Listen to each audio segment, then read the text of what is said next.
Excellent. Well, I'd like to call the meeting to order. I'd like to welcome everyone that's here in attendance today and those that may be dialing in online. The committee has under consideration the estimates of Ministry and Tourism and Sport for the fiscal year ending in March 31st, 2025. I'd like to ask that we go around the table and have the members introduce themselves for the record. Minister, please introduce your officials who will be joining at the table as well. And just to get things started, I'll start off. So my name is MLA Shane Getson, and I'm from Laxton and Parkland, and we'll start with the introductions starting to my right. Thank you, Mr. Chair. My name is Justin Wright. I'm the MLA for Cypress Medicinet. Scott Sear, MLA for Bonnyville, Cold Lake, St. Paul. Tanny Al, Fort McMurray, Wood Buffalo. Ron Weeb, MLA for Grand Prairie, Wapiti. Jason Steffen, Red Deer South. Joseph Scal, MLA for Carson Siksika, Minister of Tourism and Sport. To my left is Senior Financial Officer Carmen Vidari, and to my right, my immediate right rather, is Deputy Minister David Goldstein, and to his right is my Assistant Deputy Minister Paul Lammer. Sarah El-Maliki, MLA for Banff Kananaskis and Critic for Tourism and Sport. Julia Hayter, MLA for Calgary Edgemont. Rod Loyola, MLA for Edmonton Ellerslie. And do we have anyone remotely? I'll look to the clerk. I'm not seeing anyone online. Going once, twice, sold. A few notes of interest here. So we do have a substitution. We have Mr. Weeb in for Mrs. Dijon. A few housekeeping items to address before we start the business at hand. Hansard is here to help us out, so you don't have to touch those microphones or anything else. They'll be running that. Committee proceedings are live streamed on the internet and broadcast on Assembly TV for your interested audience members and participants out there.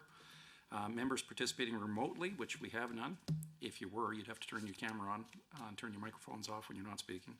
Remote participants, the speakers list, we'll just cut all that. Cell phones, please set them to something that won't disturb us. That would be awfully handy. Speaking rotation and time limits. So I get to read a little bit into the record here. I do have an agenda, no more than 5 minutes. And for those of you political aficionados out there, very difficult, but we'll see what we can do. Honorable members, the main estimates of the Ministry of Tourism and Sport shall be considered for 3 hours. Standing Order 59.01 sets out the process for consideration of the main estimates in the Legislative Committee. Suborder 59.016 sets out the speaking rotations for this meeting. Speaking rotation chart is available for all the committees on the internal website, and hard copies have been placed on the table, provided you and for the ministers of the officials table. Each segment of the meeting block's speaking time will be combined only if both the minister and the member speaking agree to it. Here we go. If debate is exhausted prior to 3 hours, the ministry's estimates are deemed to have been considered for the time allotted for the main estimates, and scheduled the committee meeting will adjourn. Should members have any questions regarding speaking times or the rotation, please email or message the committee clerk, gentleman to my left. With the concurrence of the committee, I will call a 5-minute break near the midpoint of the meeting. However, the 3-hour clock will continue to run during the break. So does anyone have an issue with calling a break at the midway point for bio break or otherwise? Seeing no objections, we'll do that. Clerk will note that. Ministry officials who are present may, at the discretion of the minister, address the committee. Ministry officials seated in the gallery, if called upon, have access to the microphone in the gallery and may be asked to speak to, or maybe are asked to please introduce themselves for the record for the committee. Pages are available to deliver notes or any other materials to the gallery and the table. Attendees in the gallery may not approach the table. Space permitting, opposition caucus staff may sit at the table to assist their members. However, members have priority to be sitting at the table at all times. Points of order will be dealt with as they arise, and individual speaking times will be paused. However, the block speaking time and the overall 3-hour meeting will continue to run. As written material provided in response to the question raised during the main estimates should be tabled to the Minister of the Assembly for all benefits of the members. Finally, the committee should have the opportunity to hear both questions and answers without interruption during the estimates debate. In other words, please no heckling. Debate flows through the chair at all times, including the instance when speaking time is shared between the member and the minister. I would like you to now invite the Minister of Tourism and Sport to begin. Well, actually, before that, Minister, just one other item. For the chair's benefit and those following along at home, when you are asking questions, please refer to these nice documents we have here, the strategic plan. We have the ministry business plans. We have the fiscal plan. We have the Legislative Office Assembly estimates and the government estimates all at your disposal to reference to. So it makes it way easier, might mitigate the number of points of orders that could be called, and allows honestly for your answers to be responded to by the ministry in a more expeditious manner. With that, Minister, I'll turn it over to you, and you have 10 minutes to start, sir. Oh, yes. I believe Member Archon Paul still needs to introduce himself. Geez, I apologize. You slipped in there a member, and I missed you. So please introduce yourself and for the record. Member Archon Paul, MLA for Edmonton West End. Perfect. And without further ado, and thank you, Deputy Chair, over to you, Minister. Well, thank you very much, Mr. Chair. It's a great day when we get to talk about tourism and sport, and I'm pleased to be here to discuss the budget for the Ministry of Tourism and Sport. As I've already introduced my executive team here at the table, but I'm also joined behind me by members of the Ministry executive team in the gallery. We have a great squad, and I appreciate all their help and support, and I want to take this opportunity to thank them for all the work they do, and would not be able to make it happen here today without them. The Ministry of Tourism and Sport was established by this government 9 months ago on June 9th, 2023. In those 9 months, our ministry has seen our tourism economy recover to pre-pandemic levels 2 years ahead of schedule. I repeat, 2 years. We have encouraged Albertans to be active by increasing access to sport and recreation activities across the province, and we have focused on building our reputation as an attractive destination to host world-class sporting events. With an operating budget of $135.7 million, we will continue to work with communities and businesses to showcase the beauty of Alberta, create lasting memories, and propel our tourism and sports sectors to new heights. Last month, I was pleased to be joined by the Premier, Danielle Smith, in Jasper to introduce our new long-term tourism strategy. Alberta's government understands that growing our tourism sector is an important part of diversifying our province's economy, because tourism means jobs. In fact, the tourism sector supports more than 80,000 full-time jobs in the province. Alberta's tourism strategy will take a whole-of-government approach to growing the visitor economy. It provides crucial direction in key areas of our tourism sector, including sustainable and responsible development, such as all-season resorts, in order to attract more visitors year-round, and ensuring that the needs of rural, urban, and Indigenous communities are reflected and met. Increasing visitor access to and within the province, and easing tourism sector labor shortages. Achievement of these ambitious goals and outcomes set out in the tourism strategy will require close collaboration with Travel Alberta, the province's destination management organization. As part of Alberta's new tourism strategy, Travel Alberta's budget was increased in 2024 from $71.9 million to $79.5 million for 24-25.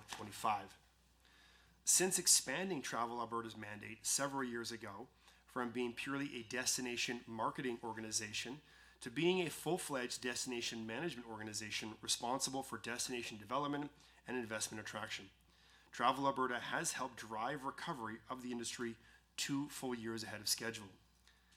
They've relaunched efforts in key international markets like the US, UK, Germany, and Japan. They've partnered with airlines to generate over 500,000 new incremental air seats in the province from key and emerging international markets, driving and delivering target demand in our province. They've invested over $40 million across the province into over 500 new tourism products, 70% of which has been developed in rural Alberta. They've stimulated $118 million of private capital investment into the province, with a return of $8 for every $1 spent. And they've produced tourism development plans for 10 zones of the province previously underrepresented in the tourism economy.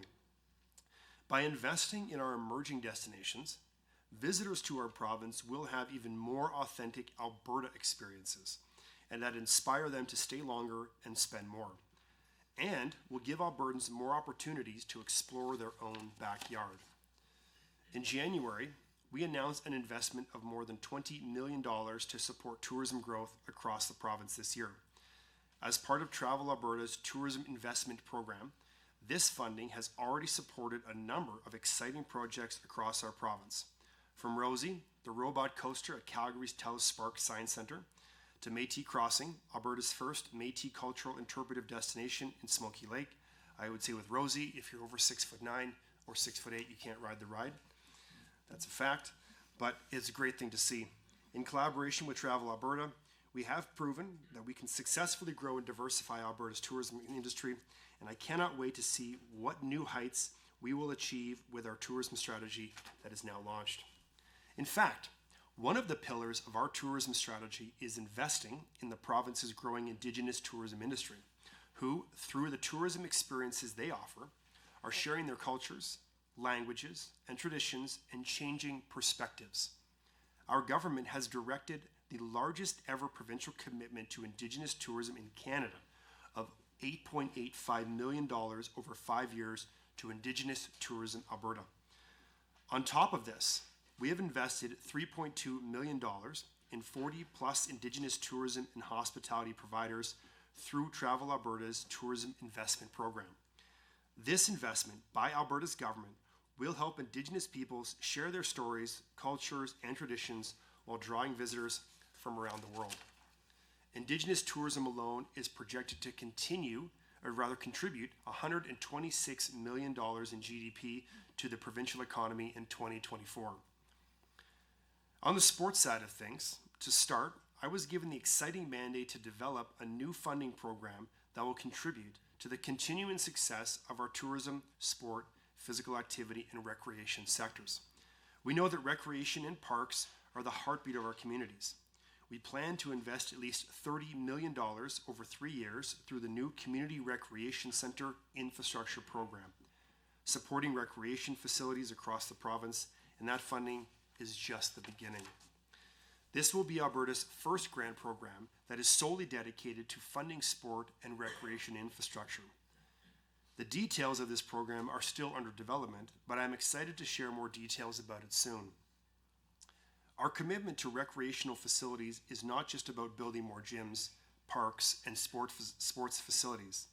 It's about creating accessible spaces to support everyone, regardless of age, ability, or background. It's also about ensuring that physical activity and recreation opportunities are affordable and accessible for all.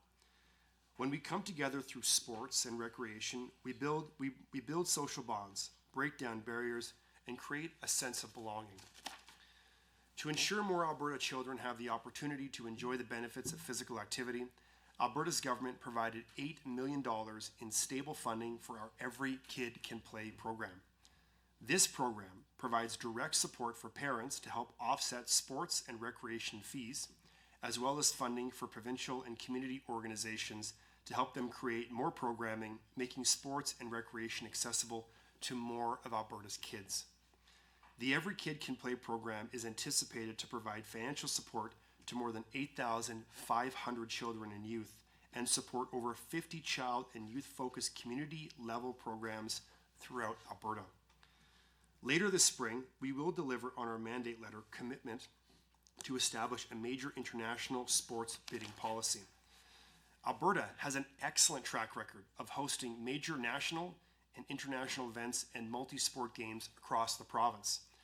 The major international sport event bidding policy will ensure we only pursue major sports events that offer the highest benefit for Albertans while safeguarding taxpayers.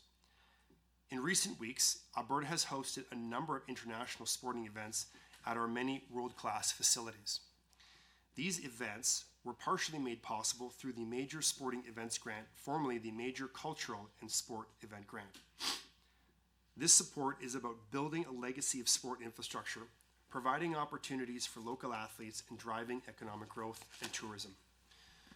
With the eyes of the world on Alberta, hosting these events has an economic impact in the millions per event and builds upon the province's reputation as a premier host for major events and an attractive travel destination for visitors from around the world. In addition to our major sporting event grant commitments, Sports for SPAR includes funding for other significant events that will contribute to our province's major sport legacy, putting the eyes of the world on Alberta and filling hotel rooms and restaurants. Events like the 2027 IIHF World Junior Championships, 2 Hlinka Gretzky World Cups, 2 Canada versus U.S. National Women's Rivalry Series games, the 2024 World Para Ice Hockey Championships, and 4 years of Hockey Canada summer camps. These investments ensure that Alberta will get to watch the best play the game they love and get to learn the game they love from the best. The budget line also includes supports for events like the Canadian Finals Rodeo in Edmonton, ensuring this provincial tradition continues to thrive. Attracting major international events like these highlights not only the quality of our facilities, but our ability to host and deliver world-class competitions. Thank you, Minister. That concludes the first 10 minutes of the portion here. We'll now begin with questions and answers for the meeting. The first 60 minutes goes to the members of the official opposition, and the minister may speak, of course, back and forth between the two. Honorable members, you will see the timer that's in the committee rooms here. That'll let you know how much time is left on the shot clock. So with that, I turn to members of the official opposition. Is there anyone who would like to go first? Okay, recognizing, I'm going to look at you and make sure I get your name correct. Emlingi? Yep. Okay, whew, I've got a bad reputation for names, so appreciate that. You do have some options here. Are you looking to go back and forth, split the time with the minister? I would like to, thank you, Mr. Chair. I would like to split the time with the minister if through you to the minister, if you'd be so willing. Okay, and as open in the opening remarks, it's up to the minister of how they want to do that. Minister, your option. I think we're going to go block time. Okay, and with that, I'll turn it back to you, member, and enjoy your time. Okay, thank you so much, Mr. Chair. I'll just start by saying that it is an incredible honor to be the critic for tourism and sport. I do think that this ministry is a very good news ministry for Albertans. There is a lot of potential to grow the tourism sector in Alberta across the province in rural and urban communities, and it is a pleasure to be here this evening.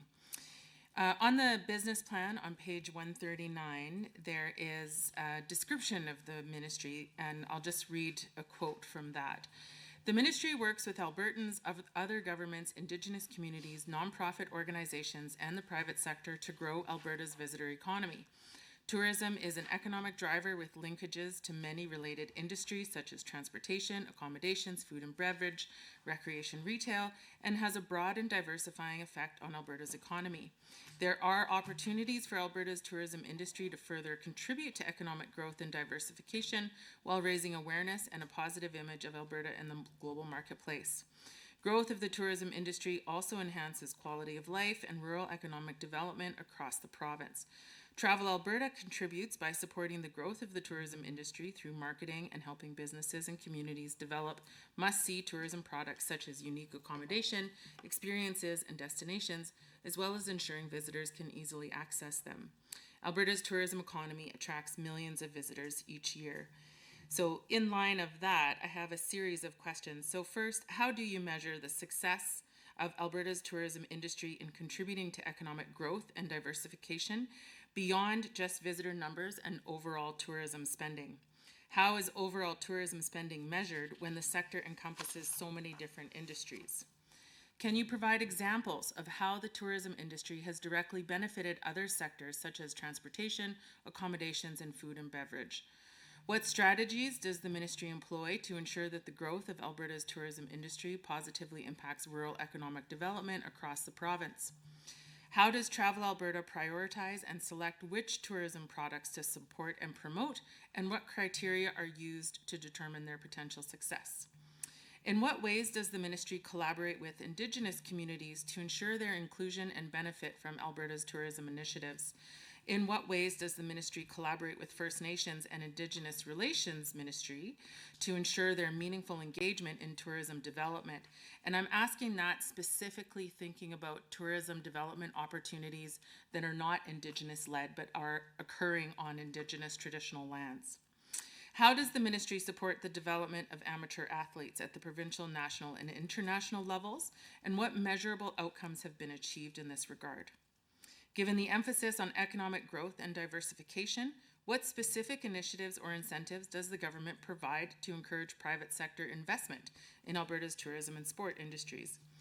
Can you provide examples of how the ministry balances economic growth objectives with environmental sustainability and cultural preservation in its tourism and sport initiatives? The provincial tourism strategy is receiving support from stakeholders, and there are beneficial pieces to it. Given that this document provides the direction for the tourism sector in the coming years, there are budget implications that need to be discussed. First, where is the funding for the implementation of the strategy reflected in the budget specifically? How does the government plan to incorporate feedback and recommendation from stakeholders to revise and strengthen the provincial tourism strategy, particularly in addressing its lack of comprehensive policy measures, which I will get to in a moment? The first pillar of the strategy identifies, does that mean I only have 56 seconds left in this block of 10 minutes? No, you're at 5:58 currently, so you have 10 Okay, minutes. You're sorry. still 5 minutes, member. Thank you, Yep. thank you, Mr. Chair. Yeah, no worries. The first pillar of the tourism strategy identifies the need to work with other ministries to achieve the 2035 goal of doubling tourism spending. Tourism is a system, and working with other ministries will be key. So how will this be done? Which ministries will be a focus, and how are these relationships reflected in the budget? When we assess the budget, there is funding allocated for parks, municipal infrastructure, jobs and trade, tourism, etc. How can we assess if and how much of those funds will be allocated towards tourism-related businesses? The expenses for tourism and sport in the government estimates, page 223, show a dramatic increase from a forecasted 35.2 million to 52.197 million. 52 million. Why? Where is this additional $16 million going? The new tourism immigration stream provides opportunity for people who have been working for 6 months to apply for permanent residence more quickly. This is helpful for the tourism industry, and I have heard positive reaction from stakeholders to this. But I am wondering how it will be applied in this regard. So 47% of adults in Alberta do not have sufficient literacy to work the majority of available jobs. This is particularly relevant in the tourism sector, where people are often recruited from outside of Alberta. The adult learning centers across Alberta submitted their 3-year funding applications to the government in November and were not aware of the tourism strategy or the new immigration stream at that time. This group provides much needed ESL, that's English as a second language, programming for new Albertans, and their capacity will be significantly impacted by this new immigration stream. Will their funding also increase in turn? And will funding for CALPs be prioritized to tourism development zones or distributed equally across Alberta? Also in the government estimates, page 219, under operating expenses, section 3, can you please explain the difference between 3.1, 3.2, and 3.4, since they all contain the same or similar words?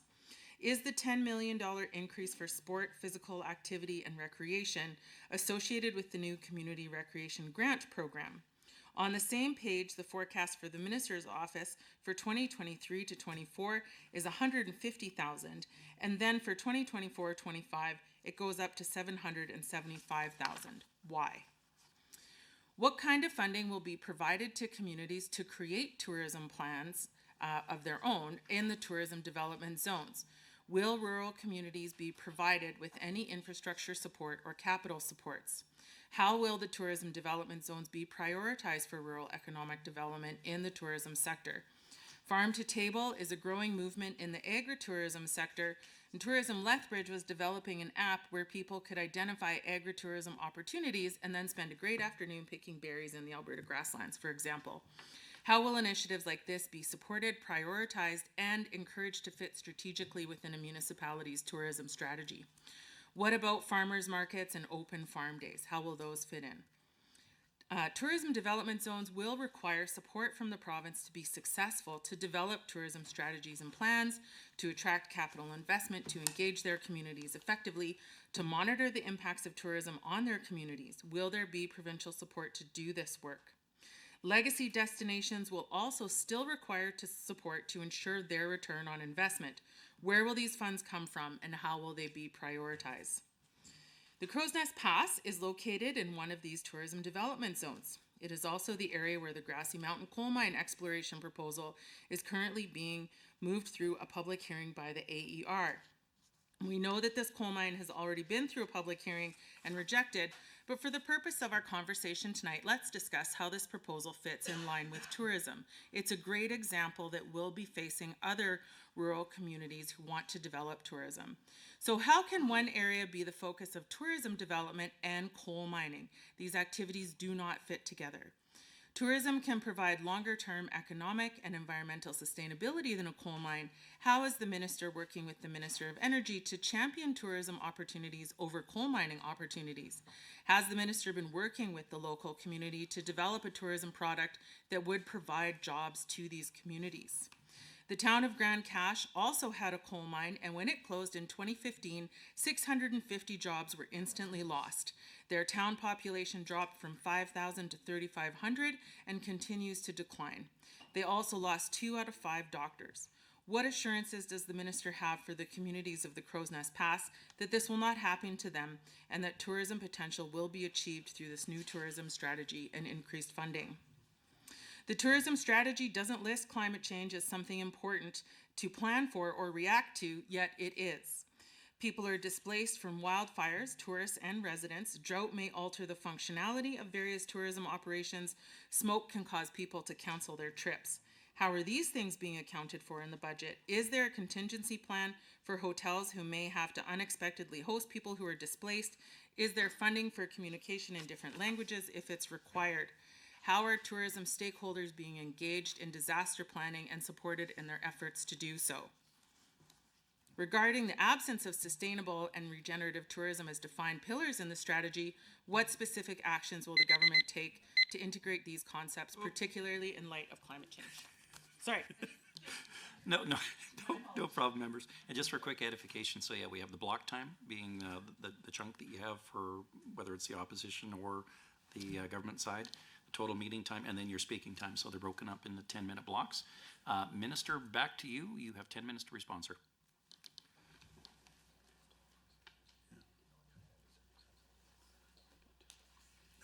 I'm just pointing to this piece right here. Well, through you, Mr. Chair, to the member, thank you very much for those questions. Certainly there's a lot there, and I will endeavor to get to as much of it as possible. But I would like to start by congratulating her on being the critic for tourism and sport. I know she also carries some other critic portfolios, and there's a lot of work to do there. But it is a great critic file to have as tourism and sports, a file that I think has a greater potential, a huge opportunity in this province. And I think that as I've spent the last 9 months as the minister touring around Alberta, getting to better acquaint myself with the tourism sector and with even more sporting organizations than I already knew before, I can say that that there is great upside in this province with tourism and with sport. And so, like the member, I'm also honored to be the Minister of Tourism and Sport, as it affords me the opportunity to talk about what this province has to offer in that file. I will begin with the Travel Alberta mandate. This was addressed early on in the question from the member. And it's really important to note that in 2021, Travel Alberta's mandate did change from a tourism management and tourism marketing organization, a destination marketing organization, to a destination management organization. And what that means, it's a very important distinction in that prior to 2021, much of what Travel Alberta did was market the beautiful landscapes that is the province to other areas around the country. Around Alberta, of course, if you go to any airport or lots of other destinations, you'll see Canada's Alberta advertisements, you'll see them on TV, but also market them overseas. Since 2021, that mandate has changed into a management organization. What that means is Travel Alberta does more than just marketing now. They actually work with businesses around the province, and in doing that, they consult with them on best business practices. They also explore international markets and better understand what those markets are looking for from Alberta as a destination. So when they come back here, they can explore those opportunities, invest in those products, and help build more products that those international visitors want to see. And we talked a little bit about, in my opening remarks, the fact that we are 2 years ahead of schedule in recovering to pre-pandemic level spending. That's also a really important statistic because, we expected to get back there kind of around the 25, 26 mark, but we are there now as a result of the new mandate that Travel Alberta has taken on. One of the segments, the largest segment of the traveler and spending in Alberta's economy is the local traveler, the traveler here within the province of Alberta. Second, then, of course, will be followed by Canadian travelers, then U.S. travelers, and international travelers. The last segment that I just mentioned, international traveler, the high-spending traveler, as we call them, is a segment that we're working very hard to bring back to Alberta. And so I'm sure I'll touch on this later, but a part of that is with the airline strategy and having more direct routes coming into the province. But when we better understand what that segment needs and coming into Alberta, it helps us better develop those kinds of products. So with regards to Travel Alberta's mandate as a destination management organization, it is a multifaceted approach to better understand what we as a province have to offer, what are the untapped resources, and what is it that the consumer wants. Because, if you use an abstract example, if you want to start a store somewhere, you have to do your market research to better understand what kind of products the local consumers want to buy. So like it's you wouldn't want to sell. I won't get into deeper abstract examples. I just get off topic. But all that to say, the Travel Alberta has done an incredible job. I do want to credit the team over there. I know my deputy minister is also CEO of Travel Alberta, and they have done fantastic work. And a lot of the travel that I have done over the last 9 months, acquainting myself with the industry, has been planned and spearheaded a lot by Travel Alberta. So I'm grateful for their work. So to all the members of the Travel Alberta team and squad, thank you very much. I want to give you a big shout out. But with regards to what they do, and also a question that came up in the members' opening remarks with regards to rural Alberta. What I love a lot about the expanded mandate of Travel Alberta and where we're going with the tourism, long-term tourism strategy, is it's not just focused in the major urban centers. There's lots to offer in places like Edmonton and Calgary, wonderful cities, have fantastic events. We just announced one not long ago, and I mentioned it in my opening remarks with the IIHF World Juniors and other events, and of course Calgary Stampede. But a lot of the development that we're working on through Travel Alberta is going into rural Alberta. And the reason we do this, and the reason Travel Alberta is doing this, is we understand that Alberta as a vast landscape has so much to offer and an incredible story to tell. And this story allows us to explore not just one segment of the Rocky Mountains, but also the Badlands out near Drumheller area, or going further up north into Fort McMurray. Not long ago, I was up in Grand Prairie and got a chance to explore that area as well. And these are areas that we believe strongly travelers can come here from around Alberta, from around Canada, and from outside of the country and international destinations, and stay for several days, spending time in hotel rooms, restaurants, shopping at local stores, and supporting the local economy. And this goes to a point that's been made before, but it's worth reiterating, which is that tourism is the results in the largest export dollars in all of Alberta. And so, we have a huge opportunity here to expand that, and I don't see why we wouldn't do that, why we would leave those dollars on the table. So rural Alberta has this story to tell. And what I think is also unique, as I talk to my colleagues on both sides of the aisle, is every constituency has an opportunity to expand tourism. And that goes for rural Alberta in particular. I think the statistic I used here, I think 70% of Travel Alberta's investment has been in rural Alberta products, understanding that visiting a small town doesn't mean you get a small town experience. You can go there, stay in some very unique boutique hotels, shop at farmers markets. The member had talked about things like farm to table and ag tourism, which I'm certain I'll be able to expand upon shortly. But this idea that rural Alberta is here for the world to explore. And I've had the chance over the last 9 months to explore it, and I tell you, prior to getting this ministry, I always thought, I want to go explore more Canada and the rest of the world. I got to tell you, there's a lot to see right here in our own backyard. And for anybody watching at home, I encourage you to check out the Travel Alberta website you'll see a whole world of opportunities for your family to explore and enjoy. And you can see why Alberta is a prime destination for world travelers. And so the next several years of the long-term tourism strategy is about attracting the international travelers because, of course, we want people to hear about that, go back to where they're coming from, tell their friends, tell their families, come back and visit again and again and again because, we have 10 tourism destination zones, and those don't even include places like Banff, Jasper, Lake Louise, Calgary, Edmonton. So I think I'm making the point pretty clear that when it comes to rural Alberta, the economic development opportunities, the sky's the limit. And I'll tell you a little bit about one of them. Not long ago, we had the opportunity to go out into Livingston-McLeod constituency. I was joined by Emily Petrovic. And she does a wonderful job there. I want to make sure that she gets her credit where it's due. She works very hard for her constituency. And we explored a grain silo hotel where a family with a tract of land, cattle ranchers for multiple generations, which is part of the fabric of Alberta, had a small piece of land or a large piece of land just off the highway.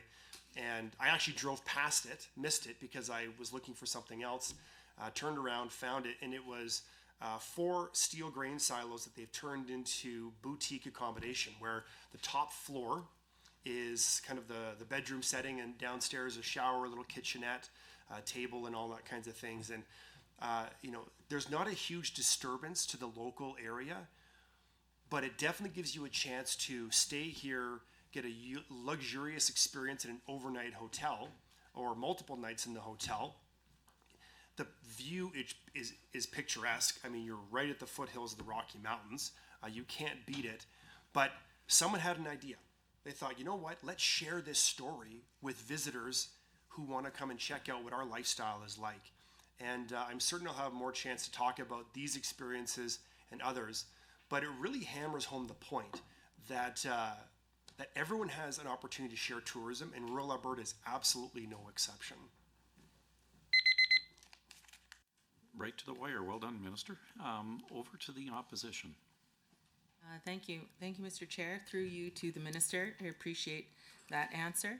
I am looking for a few more details, however, and so I really would like to zoom in a little bit on a couple of things. So first, I think that there is an importance to address climate change within the tourism strategy, and there needs to be funding to support the tourism industry to either host evacuees from wildfires, whether they be coming from parts of Alberta or other provinces. But there's a cost to potentially 2 hotels to do that. There's also potential impacts from climate change to the tourism industry, like having smoky air and people not wanting to come here because of that. So how is climate change going to be addressed either in this budget or in the tourism strategy? I also think there is a potential conflict between the development of tourism and resource extraction practices for rural communities when it comes time to make the hard decisions between coal mining and tourism development, which will win out. Tourism development does have longer economic, more sustainable economic potential for rural communities than some resource extraction practices like coal mining. So how will we see those hard decisions reflected in this budget here? And the other thing, I agree with the Minister, Mr. Chair, that the rural Alberta has a lot to offer for the tourism sector. It is really amazing how many unique experiences, such as the one the Minister just described, exist in rural Alberta. But that doesn't negate the fact that rural communities will need support to plan strategically for tourism. I come from a community that is really, Canmore, Banff, the Bow Valley. These are like the legacy destinations of tourism in Alberta. They are significant economic contributors. But one of the things we have learned in the Bow Valley is that if you don't strategically plan for tourism, you can make a lot of mistakes along the way, and you can end up with products that you don't want and impacts that you don't want. So how will rural communities be supported when they don't necessarily have the expertise of tourism? How will they be supported to develop strategic plans? And again, back to this all-of-government approach. Which ministries will the minister be working with, and how will those collaborative relationships be reflected in the budget? The minister brought up air investment, and I'm really happy to see that because although overall tourism spending has recovered to pre-pandemic levels, the level of international travel and international tourism spending has not.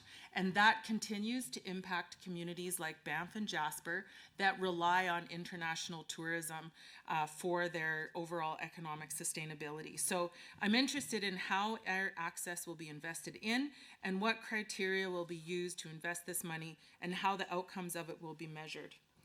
I'm also interested in the tourism levy because, well, it's just a fascinating little levy, really. So what is the status of assessing the tourism levy and being assessed for its allocation to tourism in its entirety? The tourism levy in 2023 was 73 million. And Travel Alberta got 62 million of that, and I'm pulling that from page 44 of the annual report. Where did the other 11 million go, and how can it be tracked? If the tourism levy is from tourism, should it not be invested back into tourism, and wasn't that the intention of the levy in the first place? Will any of this money from the levy be available to tourism marketing destinations or communities to help them develop their tourism program? What about inclusion? The strategy talks about Alberta being welcome to everyone. Has the minister considered any funding specifically associated with counter-marketing the message of certain policies that may position Alberta as less than welcoming for some? The trans policy, for example. Public transportation can also be a solution to reduce tourism traffic congestion in popular locations, but most of the strategy focuses on air access. Will the ministry be investing in any development or expansion of public transportation like regional bus routes or partnerships with road transportation of some kind? Albertans spend 2.3 billion recreating on Crown land annually. That's from page 24 of the annual report. Yet outdoor recreation is not a pillar in the tourism strategy. Spending associated with new campgrounds and outdoor recreation infrastructure is reported through the Ministry of Forestry and Parks, but what kind of tourism investment is required to monitor, market, and understand visitor expectations and satisfaction with these recreational opportunities? The budget spending for tourism in 2022 was 15.8 million, but in 2023 it was 893,000, page 31 of the annual report. What were the consequences of this? And how can we decrease funding for tourism so dramatically and try to double the industry spend by 2035? I understand that this budget proposes an increase. I'm still concerned that that increase is not sufficient to get to this doubling of tourism spend by 2035. My apologies. Tourism policy and strategy was budgeted at 1 million, but came to 116,000 underspent in page 64 of the annual report. What happened to save this money? And given that the tourism strategy doesn't address key segments of our tourism industry, like climate change and environmental sustainability and emergency response, would it have been more prudent to spend up to the budgeted amount and provide a more comprehensive strategy? The fiscal plan on page 111 also says there is 23 million to upgrade and construct new trails. Then on page 118 of the fiscal plan, Crown Land Trails has a budget of 6 million and Kananaskis Trail upgrades is 1 million for a total of 7 million. Which is it? Where is the other 16 million going? I understand that some of this funding will go through the Minister of Forestry and Parks as well. So I just am looking for clarity about how much is coming from tourism. I want to spend some time talking about tourism-based economies. The cost of hosting tourism is high for rural communities. The communities of Banff, Canmore, and Jasper have long struggled to provide infrastructure to host tourism and have been exploring options for decades. In 2023, former MLA Miranda Rosen introduced the Municipal Government Tourism Community Designation Amendment Act, designed to provide for the designation of tourism communities to support visitation to and the economic growth and sustainability of the tourism sector in those communities. The intention was for this designation to be accompanied by some kind of funding stream to support infrastructure improvements associated with the tourism population. That bill was never debated and not passed, but the intention has been discussed for many years. Now the communities of Sylvan Lake and Drumheller have joined these communities to request additional support to host the large number of tourists they do. Just to provide some examples, the town of Canmore estimates that 25% of their budget goes towards funding tourism-related related expenditures for multi-use pathways to wastewater treatment and infrastructure. The town of Sylvan Lake estimates $1 million is spent to clean their beach annually, which is a direct impact of being one of the most beautiful and popular beaches in Alberta. Jasper and Banff and Drumheller also spend significant portions of their budget maintaining trails in town to host tourists. Tourism generates billions for the Alberta economy, yet the cost is borne by small rural communities with small tax bases. We sometimes compare Alberta to BC and talk about Whistler with an all-season resort as being something to emulate. Whistler, BC is a thriving tourism destination. For the 2023-24 fiscal year, the BC government will distribute $1 billion boost to be distributed amongst 188 municipalities and regional districts. Whistler, which had a 19% growth of its permanent population between 2016 and 2021, will receive $4.9 million. The Resort Municipality of Whistler receives funding from the BC government through its Resort Municipality Initiative program, and in 2023, RMOW expects to receive $5.7 million in that funding. Between 2015 and 2019, Whistler received an average of $326,000 from small community grants that are meant to assist in basic services. This grant is generally applicable to municipalities with populations up to 19,000. If we are going to compare all our small tourism-based communities to Whistler, we should also provide comparative funding. Where is the funding for tourism-based economies in this year's budget, particularly since the government has set the objective to double tourism spending by 2035? Why are we not doing this if we want to support tourism growth, especially in rural communities whose property owners bear the tax burden? With nearly 3/4 of businesses feeling their previous optimism is dissipating, what specific strategies is the government considering to restore confidence and stability within the tourism industry? What is the breakdown for the funding for this? Why has the government been so slow to remedy these issues that are going to have a lasting impact on businesses? Considering that 59% of businesses cite inflationary impacts as the biggest challenge during the summer season, how does the government plan to address the rising costs and maintain affordability within the tourism sector? Do they think their measures are enough? Are there any research studies being conducted on the government's strategy's success? There we go. And member, really appreciate you referencing the documents. And just for everyone's edification, even though I referenced Legislative Assembly Office's document, that's not what you're talking about tonight. So everything is germane to the tourism. So thank you for doing that. Minister, back to you.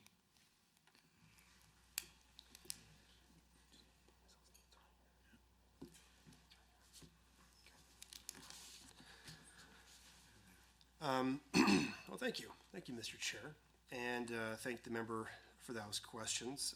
I think before I jump into some of the questions that she asked in the second round, I will refer back to some of them in the first round, as I didn't get to all of them as much as I can. And I suspect we'll kind of do this dance throughout the evening as I try to answer as many questions as possible. But I think the first thing to talk a little bit about is the goals of Travel Alberta and the government in setting our objective of $25 billion by 2035. This is obviously more than doubling where we're currently at right now at $10.7 billion. And the question was asked, how do we measure success beyond the dollars?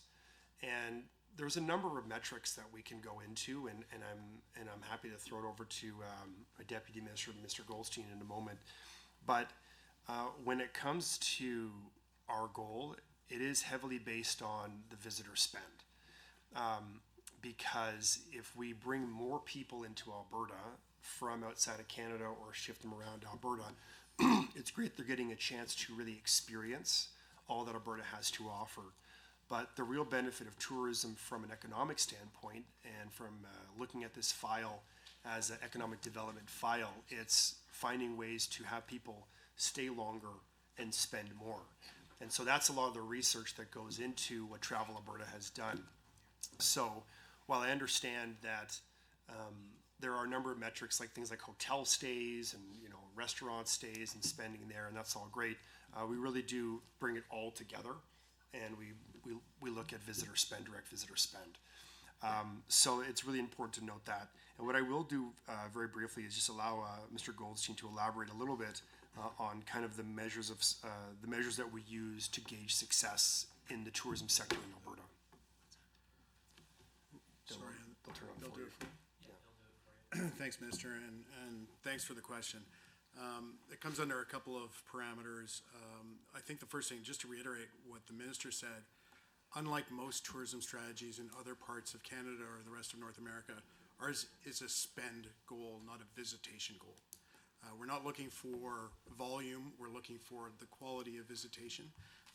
And as the Minister said earlier, that is primarily driven not just by the Albertans who travel around Alberta, who are, our core bread and butter, but other Canadians who come here who spend 2 to 1 what Albertans spend, and that goes up successively. So the spend issue is an important one, and I believe you asked the question how we come to that. There's 22 pieces data parts that we pull together as part of the team, the econometrics team at Travel Alberta. That includes airline data, hotel data. Stats Canada has, you asked, I believe earlier, how you discern between restaurants and other forms of spending. That's all done through what's called the Tourism Satellite Account, which is established by Stats Canada, and we work in partnership with Stats Canada and Destination Canada to come up with those dollar figures. And it does a percentage breakdown for food and beverage and accommodation and others. The other crux of the answer, I don't want to take up too much of the time on this, but I think it was a good question, was about the. Then we go through the actual measurement accountability pieces, which are actually in the Travel Alberta business plan and their annual report. So you will see what's called a balanced scorecard. We have several pieces in that balanced scorecard, which include not just spend, but what our attractiveness is, particularly in the U.S. media market, what the incremental air seats are, and to something the Minister raised earlier, which is how are our dollars driving and assisting private sector investment. So on the aviation fund, it's a leverage of $6 to 1, so we earn $6 of appreciable revenue to the system for every dollar we invest. On the funding mechanisms, the grant programs, that goes up to 8 to 1. So that $1 helps stimulate a great deal of additional investment from those private sector businesses to the tune of 8 to 1. So there's a series of those. And I don't want to get ahead of ourselves, but we also, within our own management structure, have a series of environmental and economic data points that are important to us as well. Thank you for that, Mr. Goldstein. And so I hope that answers some of your questions kind of deeper into the economics of the visitor spend. But with regards to the communities and how they'll be supported with tourism destination zones, there has been conversations around resort municipalities. And if our tourism strategy is successful, which I really think it will be, you will see a number of communities asking for this because they're going to see increased visitation as we develop the tourism destination zones. And these 10 zones have been identified by Travel Alberta as having a high potential for growth and expansion. What's important to understand, however, is there are some communities that are left out of the tourism destination zones, but this is an evolving plan. And so, Mike Tyson used to say, everybody has a plan until they get punched in the face.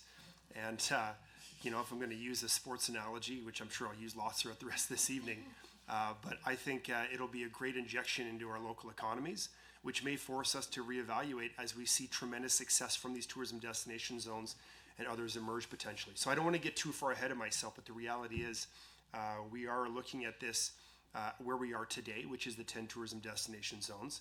As we see tremendous success through this plan, then we will address communities.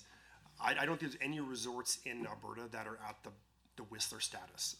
We had a chance to visit Whistler not long ago and talk to them a little bit about how they've developed and how they've come to be this world-class destination. And I think Alberta has tremendous opportunities within the resort sector. This plan is trying to signal to investors that Alberta is open for business, which leads me to the next point that you would ask, which is our first pillar of the tourism strategy, which is how are we going to collaborate with ministries. And while I'm the only minister with the name of tourism and sport in it, there's a number of my colleagues that have, I would say, tourism and sport adjacent. And for an example, working with Minister Schultz in the environment file, with Minister Lowen in the forestry and parks, working with municipal affairs and Minister McIver, working with Minister Dreeshen in transportation. And you did ask a number of questions that are a bit out of scope, I would say, for my budget, as I don't deal specifically with some of the transportation issues. But you did address, an important issue that once people get here, like once they get to Alberta soil, how are they going to be able to get around? And I apologize, I should be referring through the chair, so I apologize, Mr. Chair. But it's important to note that our job as a government and my job as the Minister of Tourism and Sport is to work with my colleagues to create a seamless path that once people arrive into Alberta and they get off the airplane in Calgary or they get off the airplane in Edmonton and they see the beautiful vistas and landscapes that they're about to explore, the first question they're probably going to ask, which hopefully is already answered, is how am I going to get there? Are you renting a vehicle? Are you taking a bus? Are you taking a train or whatever it is? And there's been conversations about different modes of transportation in the throne speech and in other press conferences. But suffice it to say that this is all part of the larger plan for the tourism strategy, which is creating an environment in which people are able to arrive here by air, because it's very difficult to get here otherwise. There's not a lot of rubber traffic that comes into Alberta, a lot of it. We like to say our pipeline has wings. In tourism and sport.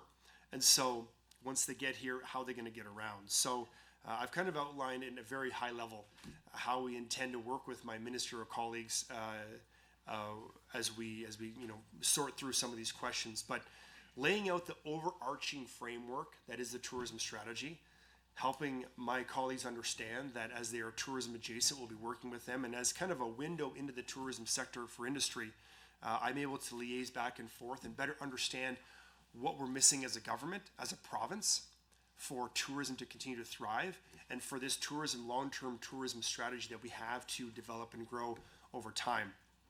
I often like to say the tourism strategy is not a rotisserie chicken, it's a brisket. It takes a lot of time to cook just right. And we've gotten this far.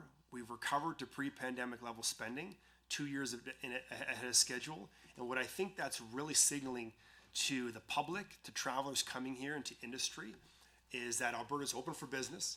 We're ready to rumble. We have all the things we need. We've just got to create a more, more favorable investment environment to develop all those world-class products. Perfect. I appreciate that. And members, I really appreciate the tone, and Minister for self-correcting through the chair. You guys didn't lock horns, so it was okay. So I would call you back otherwise, and really appreciate it. So back to the members opposite, whomever wants to go. If you catch the chair's eye, there you go. It's over to you. Thank you. This is from the business plan as well on page 39, Mr. Chair. The ministry works with Albertans over governments and nonprofit organizations to grow Alberta's amateur sports system and host sporting events in Alberta. The ministry also delivers social benefits by promoting safe and welcoming environments for sports, physical activity, and recreation, and supporting the development of Alberta's amateur athletes at the provincial, national, and international levels.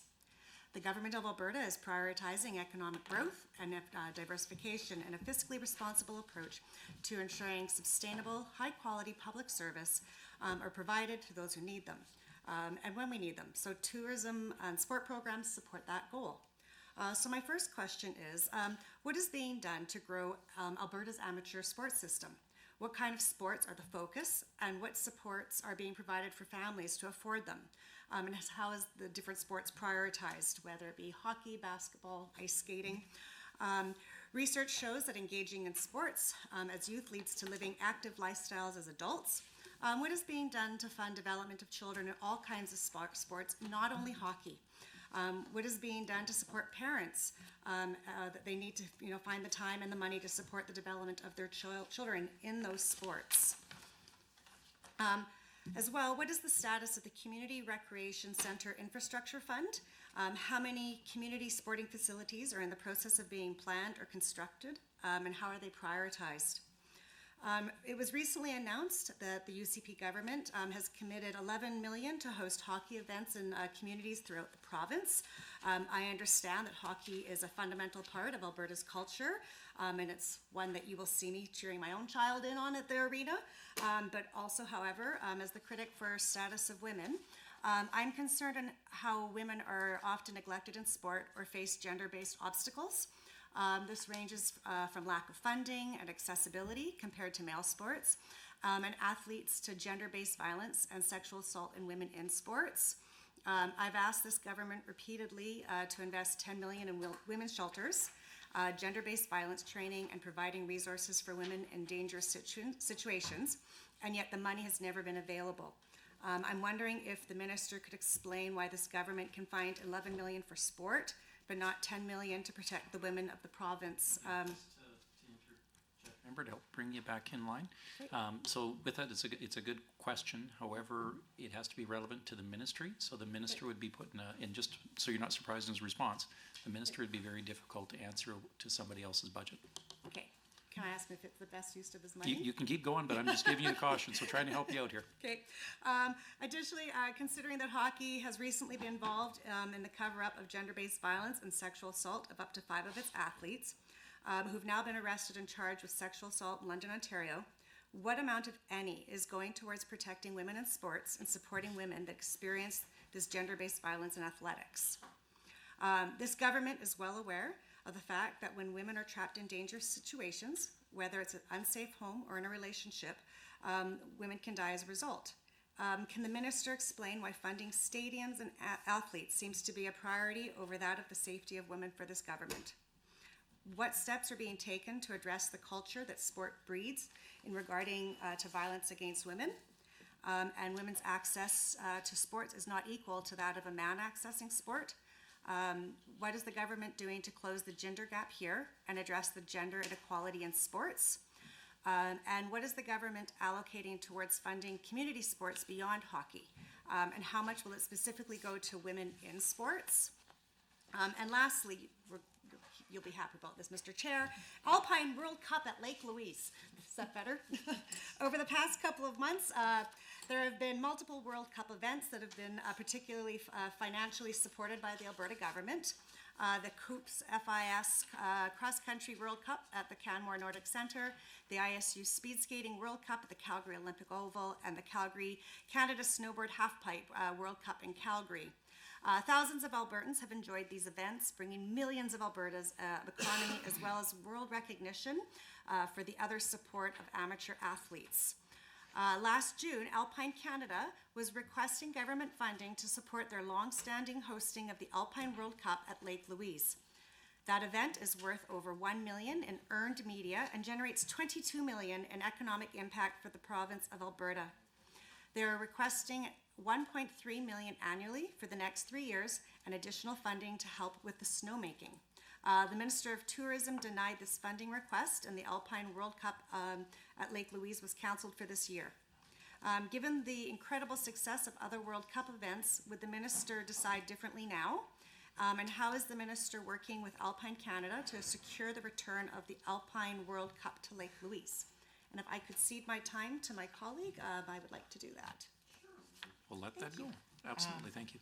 Thank you, MLA Hayter. I have a few questions sort of building on our parts of our previous conversation around tourism. So I do really appreciate MLA Hayter's questions on the sport portion of your ministry, and I look forward to those answers through the chair. So I was talking about tourism-based economies, and the minister said that we may reevaluate that later if the tourism strategy is successful. Many communities will ask for additional funding, and we may be forced to reevaluate that later as communities see success. I would just like to emphasize that these 5 specific communities of Jasper, Canmore, Banff, Lake, Drumheller, and Sylvan Lake are already experiencing dramatic success as tourism destinations. For example, the town of Banff is 8,000 people and welcomes over 4 million people each year. The town of Canmore is a community of 14,000 people and welcomes 5 million people each year. It is not difficult to see the incredible proportional level of visitation to the rural tax base that actually supports wastewater infrastructure, multi-use trails, roads, sidewalks, and anything else you can imagine that rural municipal funding goes towards. So again, what is the plan to help these legacy destinations, which are identified in the tourism strategy? We need to support legacy destinations to also offer high quality visitor experiences. And part of that high quality visitor experience is being able to flush your toilet. Like it's pretty basic infrastructure needs we're talking about here. So I do want to emphasize, like, what is the plan to support some of these legacy destinations to continue to grow their tourism offer, to continue to grow a high quality visitor experience without putting the burden of hosting that massive amount of tourism on their rural tax base. Going back to some tourism businesses, given that 42% of businesses identify labor supply as a significant challenge, what initiatives is the government undertaking to address labor shortages, especially with pausing the AIOP? It has created a lot of uncertainty in the incoming workforce and concerns that the field they apply to could be the next one to be paused randomly, and ensure a sufficient workforce within the tourism industry. I'm interested in hearing specifically about plans to create a career path in the tourism industry, and I'm also interested in some explanation around how the minister will work with other ministries to address the affordable housing crisis. The Alberta is Calling campaign is drawing Albertans to the province in record numbers in tourism development zones, whether those be in rural areas, urban areas, or legacy destinations. Many of those people are coming to work in tourism, but it's not very good if they don't have a place to live, if their kids don't have a school to go to, and they can't find a doctor. So how is the minister working with these communities to make sure that overall community supports are in place so that when people do come to work in Alberta, the systems are there to support them?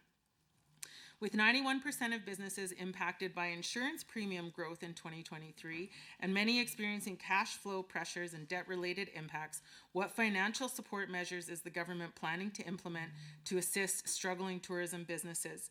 Do they think their measures are enough? And are there any research studies being conducted on the government's strategy's success? In light of the negative impact of higher interest rates and slower economic growth on the tourism industry, what fiscal policies is the government considering to stimulate growth and investment within the sector? Can you provide details on any specific funding allocations or grants aimed at supporting tourism businesses in managing their debt repayment plans or overcoming financial challenges? This is particularly important for small businesses and entrepreneurs who were hit hard during the pandemic and are still struggling to recover. What measures is the government taking to monitor and respond to changes in consumer behavior and market trends within the tourism sector, particularly in light of the shifting economic landscape? And again, I'll just mention that you didn't my questions about climate change were not answered by the minister. Thank you. Or response. When the time's up, the time's up. So yeah, the minister has 10 minutes to respond. Well, thank you, Mr. Speaker, or rather, Mr. Chair. You look good in the black robes, Mr. Chair, I'm sure. I'll start with Member Hayter's questions with regards to sports. We have focused predominantly on tourism, and I would hate for the sporting side of my file to feel that they're getting left out. So we'll jump into that a little bit. And I'll start by saying that Alberta, as a province, has a rich history of hosting major national and international events. It is a prime destination. If you look at the venues we have, somewhere like Rogers Place here in Edmonton, if you've ever been to any kind of a concert or a game of any kind, it's an impressive facility. But what's even more impressive is the underbelly of this facility and their ability to host these kinds of events and turn that facility overnight, go from a hockey game to monster trucks to a concert in 3 separate nights with the way it's developed. And there's a huge amount of credit that goes to the crew over there. But it's just one of the many facilities. I also saw a member for Banff Kananaskis at the World Cup cross-country skiing event the other week or the other day. And that is, the Canmore Nordic Center is another world-class facility that hosts and hosted a fantastic event that we saw, not just cross-country skiing fans from around Canada, but competitors from around the world who brought their coaches, who brought their families. But what's really interesting is you also got a chance to see the young fans. They bust in hundreds, if not thousands, of young cross-country skier outdoor enthusiasts to check this out. Gave them all cowbells and they're ringing them as they're coming down the final stretch. And it was a really electrifying environment, something I've actually never experienced before. But that facility is a world-class facility. And so, the sport and tourism worlds collide when we're able to host these kinds of events and we're able to support them through the Major Sporting Events Grant. But you have to start somewhere.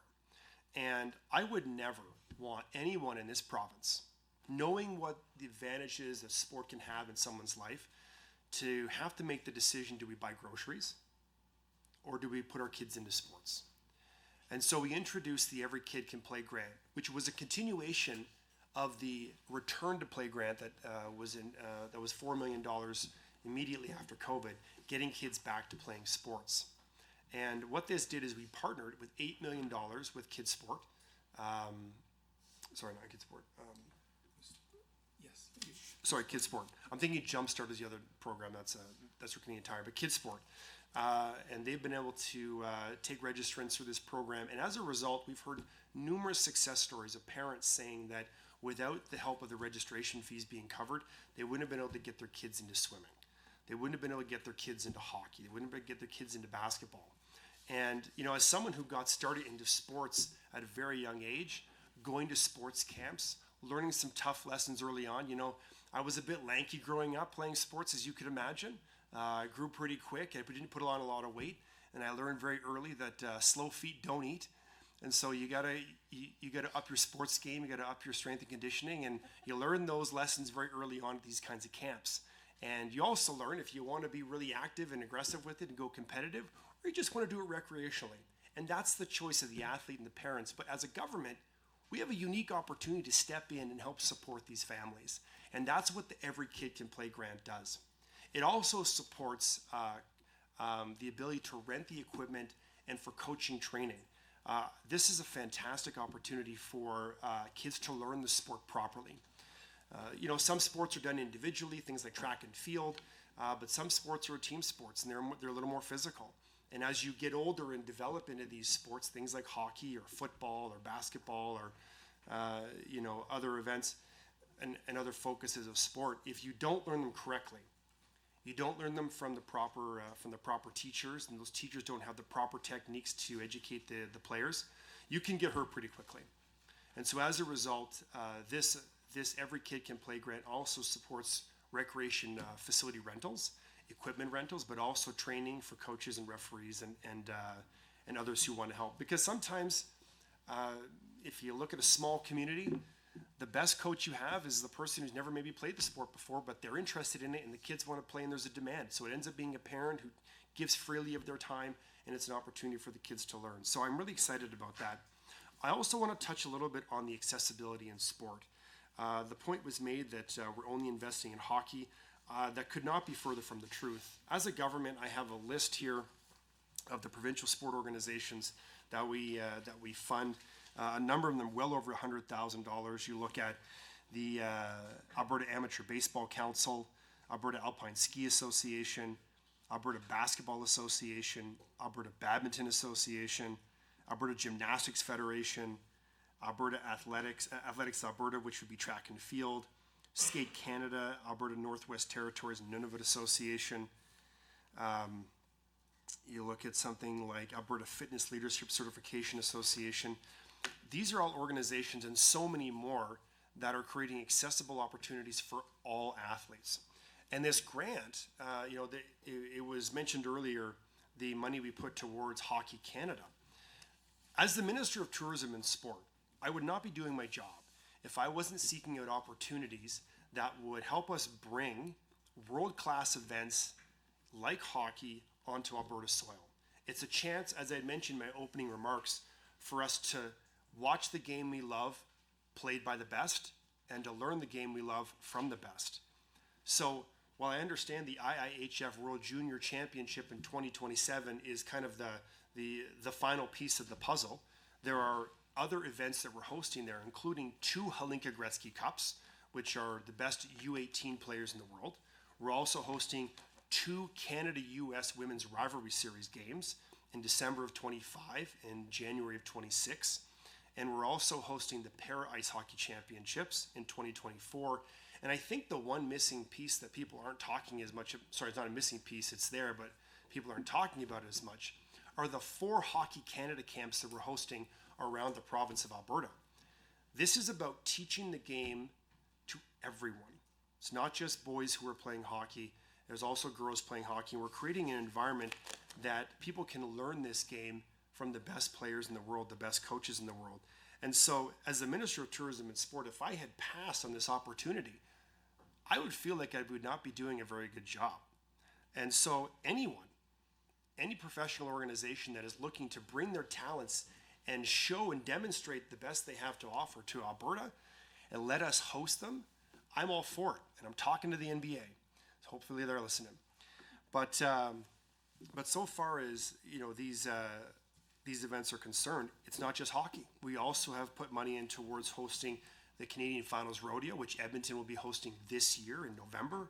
We have the 3 years, and I see the member Arkan Paul is cheering on that. Sounds like that member is a big fan of rodeo, because rodeo, Mr. Chair, is for everyone. And if you talk to people who plan and execute rodeo, they'll tell you there are a number of events, probably more events that are catered towards women. And I got a chance to experience those events this summer as I went to the Canadian Finals Rodeo in Red Deer, who put on a fantastic show. Everybody's cheering their loudest for all the athletes and all the competitors, regardless of male or female, and it's one heck of a good time. Appreciate that, Minister, and I believe we're over to the government side at this point. So back to whomever. MLA Yao, I see you first. What are you looking for, back and forth or block time? I'm wondering if the good minister would be willing to go back and forth on our questions. Minister, over to you. Yeah, let's give it a shot. Well, thank you so much. I greatly appreciate that. I just want to say first off, thanks to you and your team, your entire team in the ministry, for all the good hard work that you guys are doing. You certainly don't get the recognition of, say, our ministers in education or health do, but certainly I think we have to recognize the importance that tourism and sport play. To that effect, prior to being elected official, I can honestly say I did not understand truly the benefits of investing in these areas, and I greatly appreciate that. So with that, certainly my first question is just an overall broad question, understanding your budget. So again, Alberta's government is working to help make Alberta the place to visit, play, and live. We're working with communities and businesses to showcase the beauty of our great province that we call Alberta in order to create lasting memories and to propel our tourism and sports industries to new heights. My question to you, sir, is on page 96 of the fiscal plan. Tourism and sports operating expense for 2024-25 is $126 million, which is an increase of $14 million. I'm hoping that you would be able to explain how this funding ensures continued success in the tourism and sports sector, and understanding how this money gets focused. If you could expand on that, that would be fantastic. Absolutely, and through the chair to the member, thank you for that question. Travel Alberta will receive $8 million of this additional funding in addition to the money they already had. And that will be primarily focused on expansion of air access and the development of all-season resorts. Alberta's government and the Ministry of Tourism and Sport, we are working towards what is a bold and an ambitious goal of growing Alberta's visitor economy from $10 billion a year to $25 billion annually by 2035. And so that is going to be done through the 5 key pillars of the tourism strategy. I've already touched on a handful of these already, but it's worth repeating. It's leadership and alignment, competitive product, people and careers, expansion of access, and Indigenous tourism. And Alberta's government is working towards this bold and ambitious goal of growing Alberta's visitor economy to that 2035 through these 5 pillars. And happy to expand on it if you like, but I think it's important to note that this is a market-driven, industry-consulted plan. This is not something that has come up overnight. This is something that's been done through years of consultation, public consultation, industry consultation, roundtables.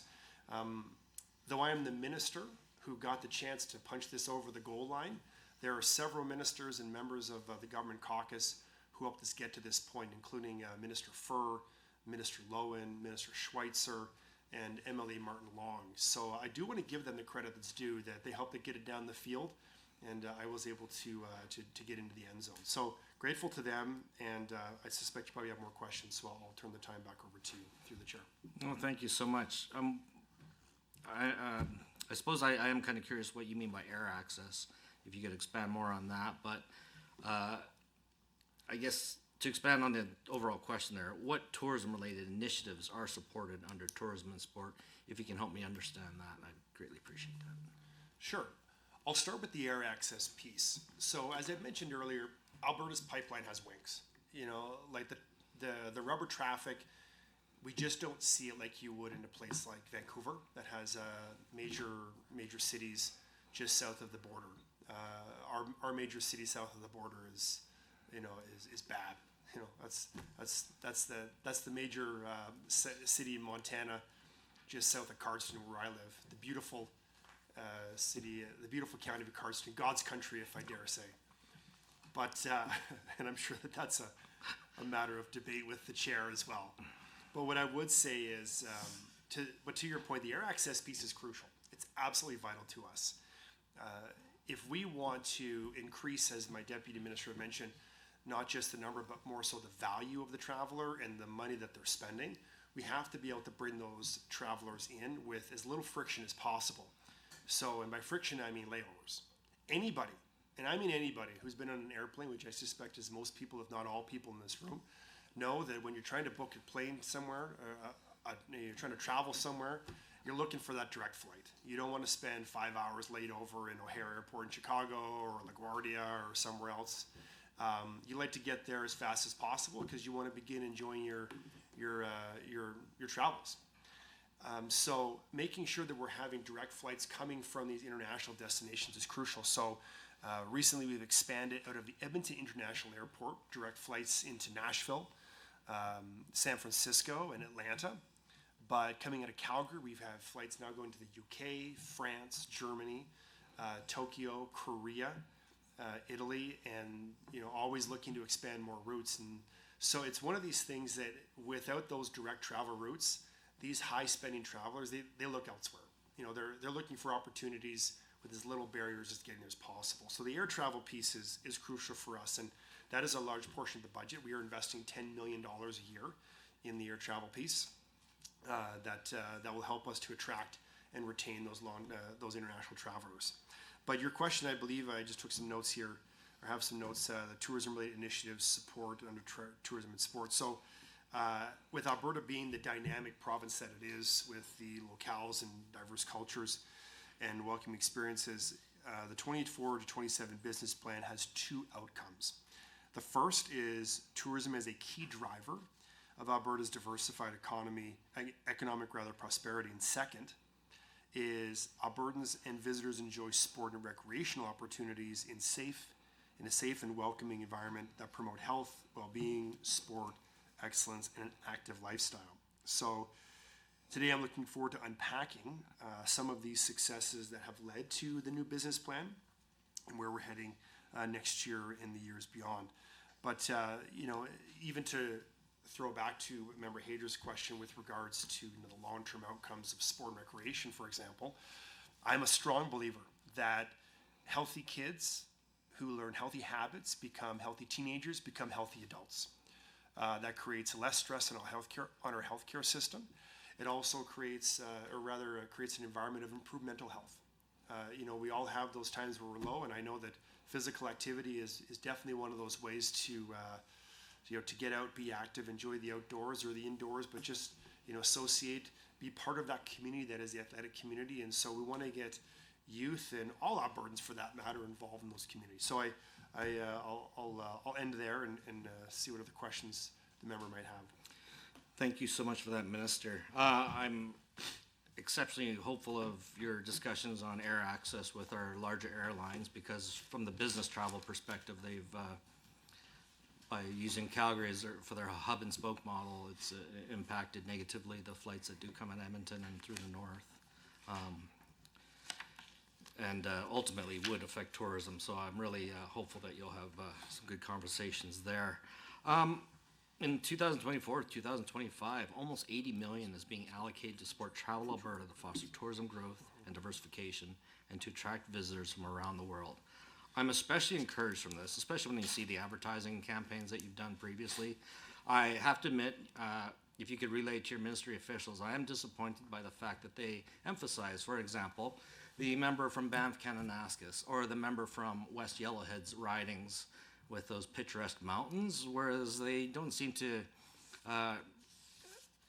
advertise too much the nation's largest national park, that is Wood Buffalo National Park in the north. I do respect the fact that we don't really have any roads that go up to that area currently, and we do have large mosquitoes, which discourage people in the prime traveling times, but I certainly hope that you'll consider using some of that money to advertise right across Alberta. And I guess that is my question to you, sir, as how is this almost 80 million, how will that be used to grow the tourism industry in Alberta? And what work is being done through that money to specifically attract international visitors? As an example, up in the Fort McMurray region, we used to actually have a lot of Japanese tourists that used to come up and see the Northern Lights. My own mother, who was of Japanese descent origins, she would translate for them so that they could truly understand all the benefits of our region community. So again, I guess my question to you, sir, is approximately 80 million is being allocated towards Travel Alberta to foster tourism, but how are we using that to, if you can explain, how is it being used to grow our tourism here in Alberta, and how is it done to specifically attract international visitors? Actually, I'll just jump in there for one quick second, member. So there is a chair at the front of there. At least cast me a glance once in a while. If you could mind doing that, Minister, back to you. Absolutely. Sure thing. Thank you, and thank you to the member for the question. I have been up to Fort McMurray. It's a beautiful area, and God's country, even, right? it's a matter of debate, member, through the chair. But what look around the table. We have some members here who have some really picturesque constituencies. So I'm sure we can have that conversation during the break as to who has the most beautiful one. But there are some strong cases to be made for the member from Banff Kananaskis, I would argue. Not that I'm conceding that point, but I am suggesting I've been there, and it's pretty damn beautiful. But to that point, certainly we do advertising and shoot videos there. Travel Alberta is getting just under $80 million this year. The process is that they get the money from us, they create a business plan, and then as the minister, I sign off on that business plan. So what I will probably do is to get a bit of a deeper dive into how that's done. I'll turn it over to Mr. Goldstein, and he can elaborate as he sees fit on how TDZs are chosen and how the money's spent, advertising is chosen, and what kind of work they've done. Thank you, Mr. Chair, through you to the member. Let me try and do this as succinctly as I can. There's about an $80 million budget. It's basically broken up into three areas. First of all, we have a regulator that no more than 10% of our budget gets spent on overhead or back office, so that 90% of the revenue from our appropriation is going into programming. The first 40% is the marketing programming. I'm sorry you haven't seen your region. It's not that it's not represented. It's just not aimed at you, so it would be hard to see that. But we do a lot of work with organizations like Fort McMurray Wood Buffalo and their economic development group to make sure that there is reflection around the province. And over the last 3 years, we've actually gone from 1 to 3 local representatives or regional representatives in the north. So the north is actually a very important priority for ours. I was just in Fort Mac myself. The minister and I were just in Grand Prairie. This is an important part of our development cycle. The second piece of of the pie, if you will, is $10 million, as the minister mentioned, to air access. That first piece, the first $10 million, was meant to increase air access to Alberta, so international, U.S. and international flights, working with air carriers and airports. The next, there's $1 million of the new spending in the new budget that is meant for intra-provincial travel. So trying to stimulate those flights to those secondary markets, including your community. So that's an important piece. And again, we're looking at a 6-to-1 ratio of being able to invest $1 for every $6 that is brought in by those visitors. The last piece is the community development piece, and this, or the economic development piece, which are the TDZs, which other members have mentioned, Mr. Chair. Let me start with pre-COVID, 70% of the tourism revenues in this province were in 5 locations: Calgary, Edmonton, Banff Lake Louise, Canmore, and Jasper. While they continue to be important, or as we like to say, jewels of the crown, you need a crown around the jewels as well. We needed a disbursement strategy. We needed a disbursement strategy to move some of those visitor dollars to other parts of the province, both Albertans who are traveling around Alberta and for those other Canadians and international travelers. So we set up the 10 TDZs, the Tourism Development Zones, of which Fort Mac, Wood Buffalo is part of, to find opportunities to invest in specific areas that we believe will stimulate international travel, will create itineraries for international, that will drive international travelers, including I've gone as far up as Andrew Lake Lodge and Fort Chippewa, looking at hunting and fishing product up there to see if we can help invest in that. And we have for each of those regions, we have a Travel Alberta designated regional director to go in and work with those communities, work with local municipalities, to develop those tourism master plans for each of those parts of the province. So the last bit of the $40 million, that last piece, is directed in those areas and specifically into the investment in small businesses, creating those itineraries. Within that, there's $2 million a year that goes directly to Indigenous Tourism Alberta, to work with for them to work with their Indigenous operators. And there's another $1.5 million roughly per year that goes directly to Indigenous entrepreneurs who are creating product in the space. And those projects are co-adjudicated with Indigenous Tourism Alberta. So those projects are being effectively, all of our Indigenous tourism pieces are co-led or led by the actual Indigenous tourism communities. I hope that answers the member's question. Thank you so much for that. Through the chair, to the ministry. I would actually like you to expand on some of that. I guess my first question as follow-up is, can you explain some of the previous work from Travel Alberta that you can point to in recent years that benefited our tourism sector and the amount of visitors? Again, if you could relay that in a way that my constituents can understand, so that they understand that these are worthwhile investments. And then on page 96 of the fiscal plan, you mentioned that Travel Alberta Corporation is receiving $8 million of the increase for the implementation of a 10-year tourism strategy. And I feel like I'm asking this because it does expand on a little bit what you're saying there. Can you outline the main goals of a 10-year tourism strategy? And how will this $8 million increase help with the implementation of the tourism strategy that you discussed there briefly, please? Sure. I'm definitely happy to talk about the successes that we've seen through Travel Alberta. I mean, the initial success is one that I've already mentioned a couple of times, which is where we currently stand as a province in our recovery from COVID-19. We are 2 years ahead of schedule. Pre-pandemic numbers had us at about $10.1 billion. We're now at 10.7 as of 2022. So 2 years ahead of schedule is a huge win for the province. We would not have been able to do that without investing in product, without driving demand within Alberta through products. So I'll talk to you a little bit about some of the products that we have invested in. The first one that I would say is would be Métis Crossing. This is a unique Métis cultural experience and center just out by Smoky Lake. It's also a boutique hotel with overnight viewing domes, where the domes actually have glass or plastic ceiling. And if you were lucky enough to spend the night there and see the northern lights, the aurora borealis, it is really something to truly behold. And this is a perfect example of the kind of product that Travel Alberta has invested in, seeing the value both from the Indigenous tourism side, but also from the boutique hotel and the cultural experience side.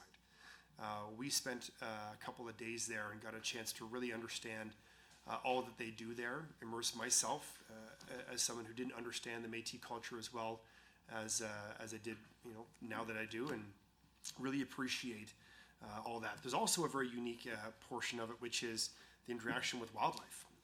There is a bison ranch there that is expanding, and get a chance to drive around and get very close to the animals and better understand the lifestyle there in their bison ranching lifestyle.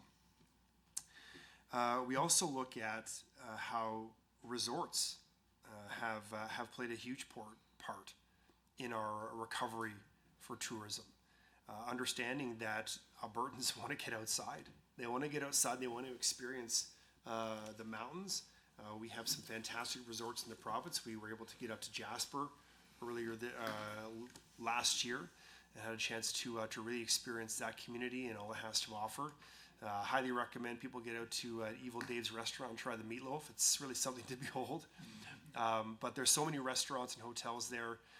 It's a picturesque area, and it's easy to understand why it's one of the crowning jewels. But as Mr. Goldstein had alluded to, and I thought it was a great line, by the way, that the crowning jewels have to have a crown. And so to build that crown, we are expanding products around the province, understanding that places like Fort McMurray, which I have been to and visited you through the chair to Mr. Yao, I've been there to visit him up in that area. And really experience the hospitality that Fort McMurray has to offer. It's an incredible place, and I encourage Albertans to go check it out. And once you've seen that, come on all the way down south. We'll always roll out the red carpet for you down where I live, in the sunny south, as we call it. And if the timing's right, come check out some basketball. But my time is expiring, as I can see. Here, here. Well, that concludes our block time, and as agreed to at the start of the meeting, we have 5 minutes. So make sure you use your time appropriately.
Welcome back, members, and those that are joining us online through the live broadcast. I'd ask the members to take their seats, please. We're reconvening.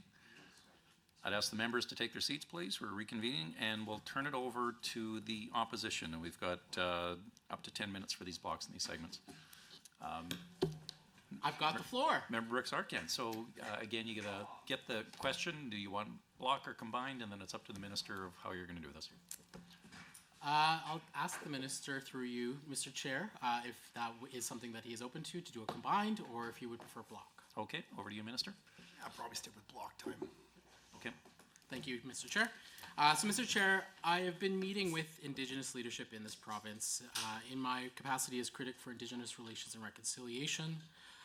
And they're very clear that this government has been failing their legal duty to consult on matters related to land and industrial development. And tourism is no different. In fact, in parts of northern Alberta, Indigenous communities are seeing which the minister has admitted exactly this government's policy to expand tourism in rural Alberta. The development of recreational facilities and increased recreationists accessing previously pristine traditional territories that were being used since time immemorial to exercise the Treaty 8 rights of hunting, fishing, and trapping. It is incredibly concerning that this government has even greenlit projects prior to completing their legal duty to consult, thereby causing legal uncertainty for the tourism industry and projects that could be subject to similar incidents like that at Oka in Quebec during the Kanesatake resistance, or the Shaughnessy Golf Course on Musqueam traditional territories in the province of British Columbia. Mr. Chair, it's also really concerning that the funds to assist nations to consult has been stagnated at $7 million year over year, when this government continues to push industries such as tourism and recreation that will impact Indigenous nations' avocations of hunting, fishing, and trapping, as they will continue to be decimated in northern Alberta. My question to the minister, why is the Aboriginal Consultation Office, understanding that it's not under his purview, not discharging its responsibilities specifically in those areas of tourism and recreation, and why are First Nations left in the dark when it comes to developments on their land, when this government cries foul over the federal government trampling over their so-called sovereignty, when actual sovereign nations are not notified about the expansion of the tourism industry in this province? I also would like to talk about the subject, given the widespread opposition from various stakeholders to the proposed policy changes blocking trans athletes from competing against women and girls. How does the government plan to address the concerns raised by Albertans, human rights groups, and sports scholars regarding the exclusionary nature of these policies? Where in the budget can we find that? Especially if Alberta is, as the minister put it earlier, the sky's the limit. Part of the ministry business plan. I'm giving a ton of latitude. Yep, I'm going to page 141. Awesome, there we go, Yeah, perfect. there we go. Bring it on back. Sorry, bringing it back. I know you want the sources. There we go. Part of the ministry business plan talks about encouraging, and I quote, encouraging safe and welcoming sport in Alberta, including reduction of harassment, abuse, and discrimination. And that's on page 141. Can you say how the new policy against trans women in sport plays a role in creating a safe and welcoming sport environment in Alberta? Because as the proposed policies are as on the table, they are harmful and critical. What evidence-based approach is the government taking to ensure that its sports policies are grounded in facts and do not create additional barriers for marginalized groups, including athletes from the 2S LGBTQI+ communities? How does the government plan to address the findings of the Canadian Centre for Ethics in Sport, which concluded that trans women who have undergone testosterone suppression do not have clear biological advantages over cisgender women in elite sport, and ensure that policy decisions are based on evidence rather than stereotypes? Again, this is page 141 of the ministry business plan. And considering the lack of tracking of trans athletes in Alberta and the potential impact on these policies on youth participation in sports, what steps is the government taking to gather relevant data and consult with affected communities before implementing such significant changes, including creating specific leagues for trans athletes? Can the government provide transparency regarding the timeline and process for the implementation and enforcement of these proposed sports policies, including how they will engage with sports organizations and affected communities in this process? Where in the budget is the funding for this? Will it be funded? If not, how will this proceed? Will the government be supporting the development of a new trans sporting league? And are you suggesting there will be male, female, and trans women's sports leagues or trans man sport leagues? And for which sports? How many teams will be created and funded in the latter? We already heard issues with funding for women in sports. We can only assume that this is going to not be funded or adequately for trans folks in sports. I want to know what measures the government is considering to promote a fun, safe, and accessible sports system in Alberta for athletes of all gender identities. And what metrics are the successes of those endeavors being evaluated by? Is it done by peer-and-peer assessment? Is it done on a government-wide assessment? Or are we going to be left without any kind of assessment? Thank you, Mr. Chair. Perfect, and over to you, Minister.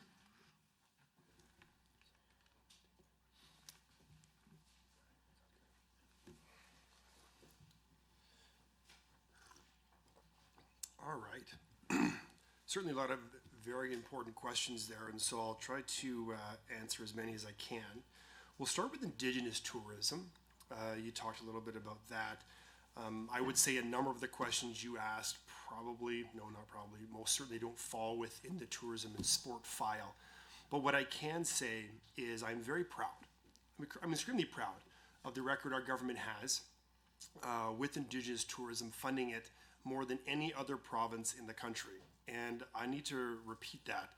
More than any other province in Canada, Alberta is a leader in funding Indigenous tourism.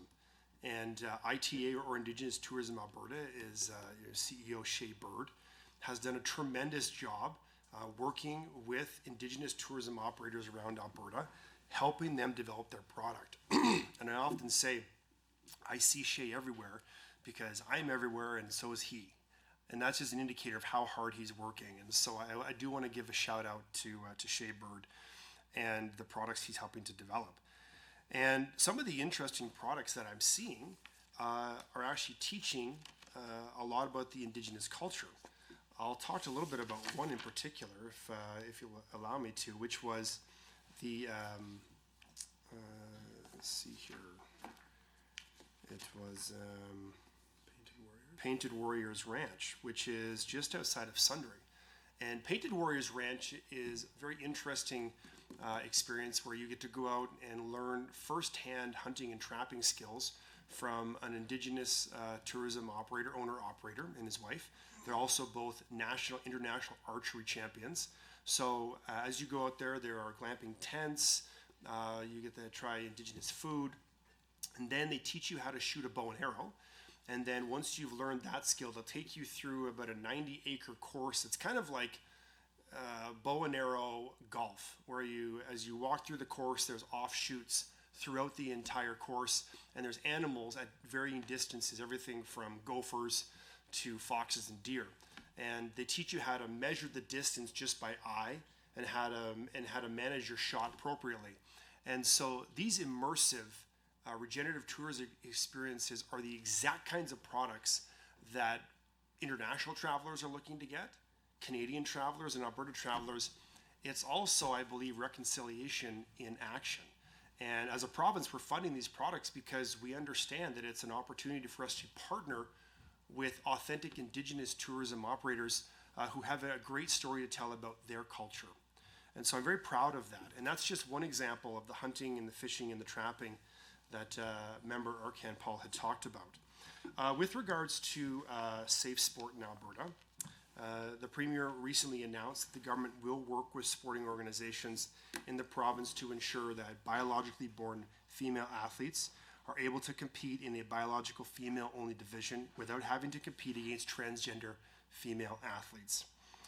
We are going to take a balanced approach that considers fairness, safety, and inclusion. And I want to repeat that. Fairness, safety, and inclusion. All of them are crucial and central to this plan. Recognizing, as someone who spent his entire life playing sports and understanding the benefits, that under no circumstances should anyone be excluded from playing the sport that they love. Full stop. With that said, we also must make sure that anyone playing sports is doing so in a safe and a fair manner.